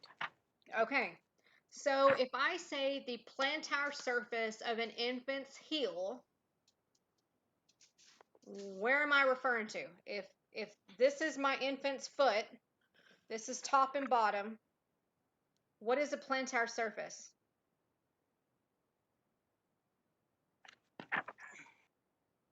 I'm going to go with the word the heel, the end part of the foot. Okay, so where would that be? Would it be here? Is that Here? the top or bottom? Is that the toes? Are your fingers the toes? My fingers are the toes. Yes, Okay, ma'am. right there where you're pointing at. Right here. Okay, so would this be the top or the bottom? Bottom. The bottom.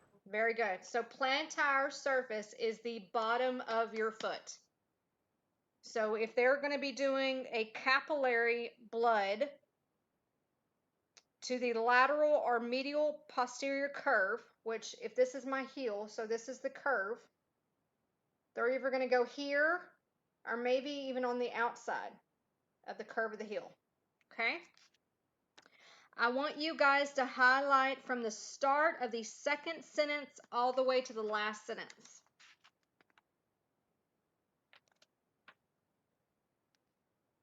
Or it actually would be, no, it'd be either the outside or the inside of the heel, not the middle, the outside or the inside, because it'd be the same when we're doing capillary sticks on our finger. We're going to go to the medial or the lateral side. You never go in the middle. Okay, so now really quickly, I want you guys to turn to page 311. On number 4, procedural step, I want you to highlight the plantar surface of the heel. And then I want you to remember to review your terminology. Okay, what was the last thing you said to highlight? Where it says the plantar surface of the heel. I believe it's number 4, procedural step.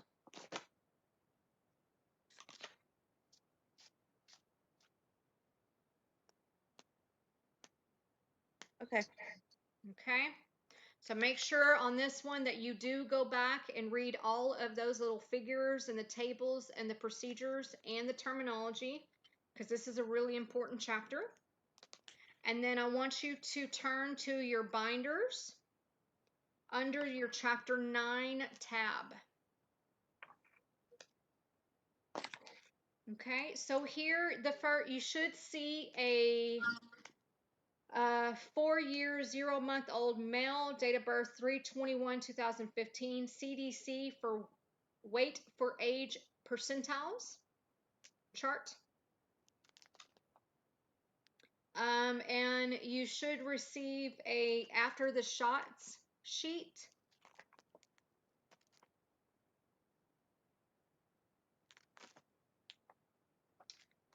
You probably also have this sheet in your binder.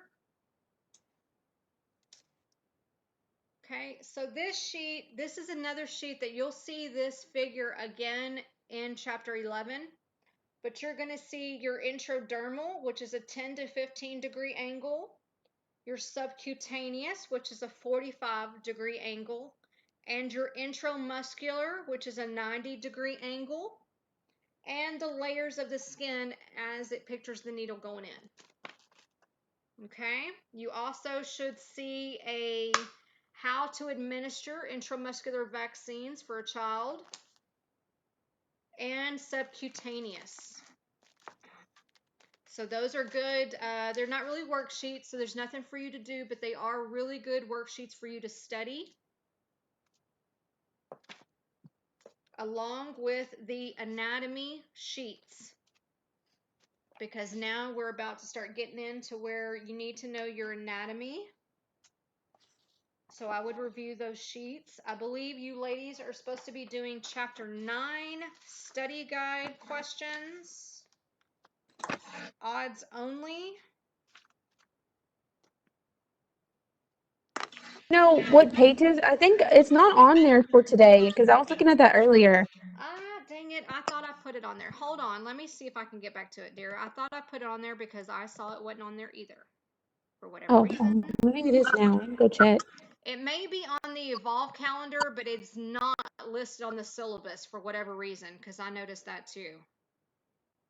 So you might can look on your Evolve calendar, but I'm pulling it up right now, so hold on.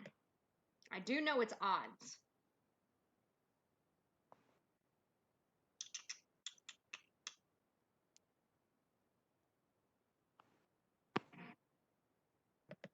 Oh, stop it.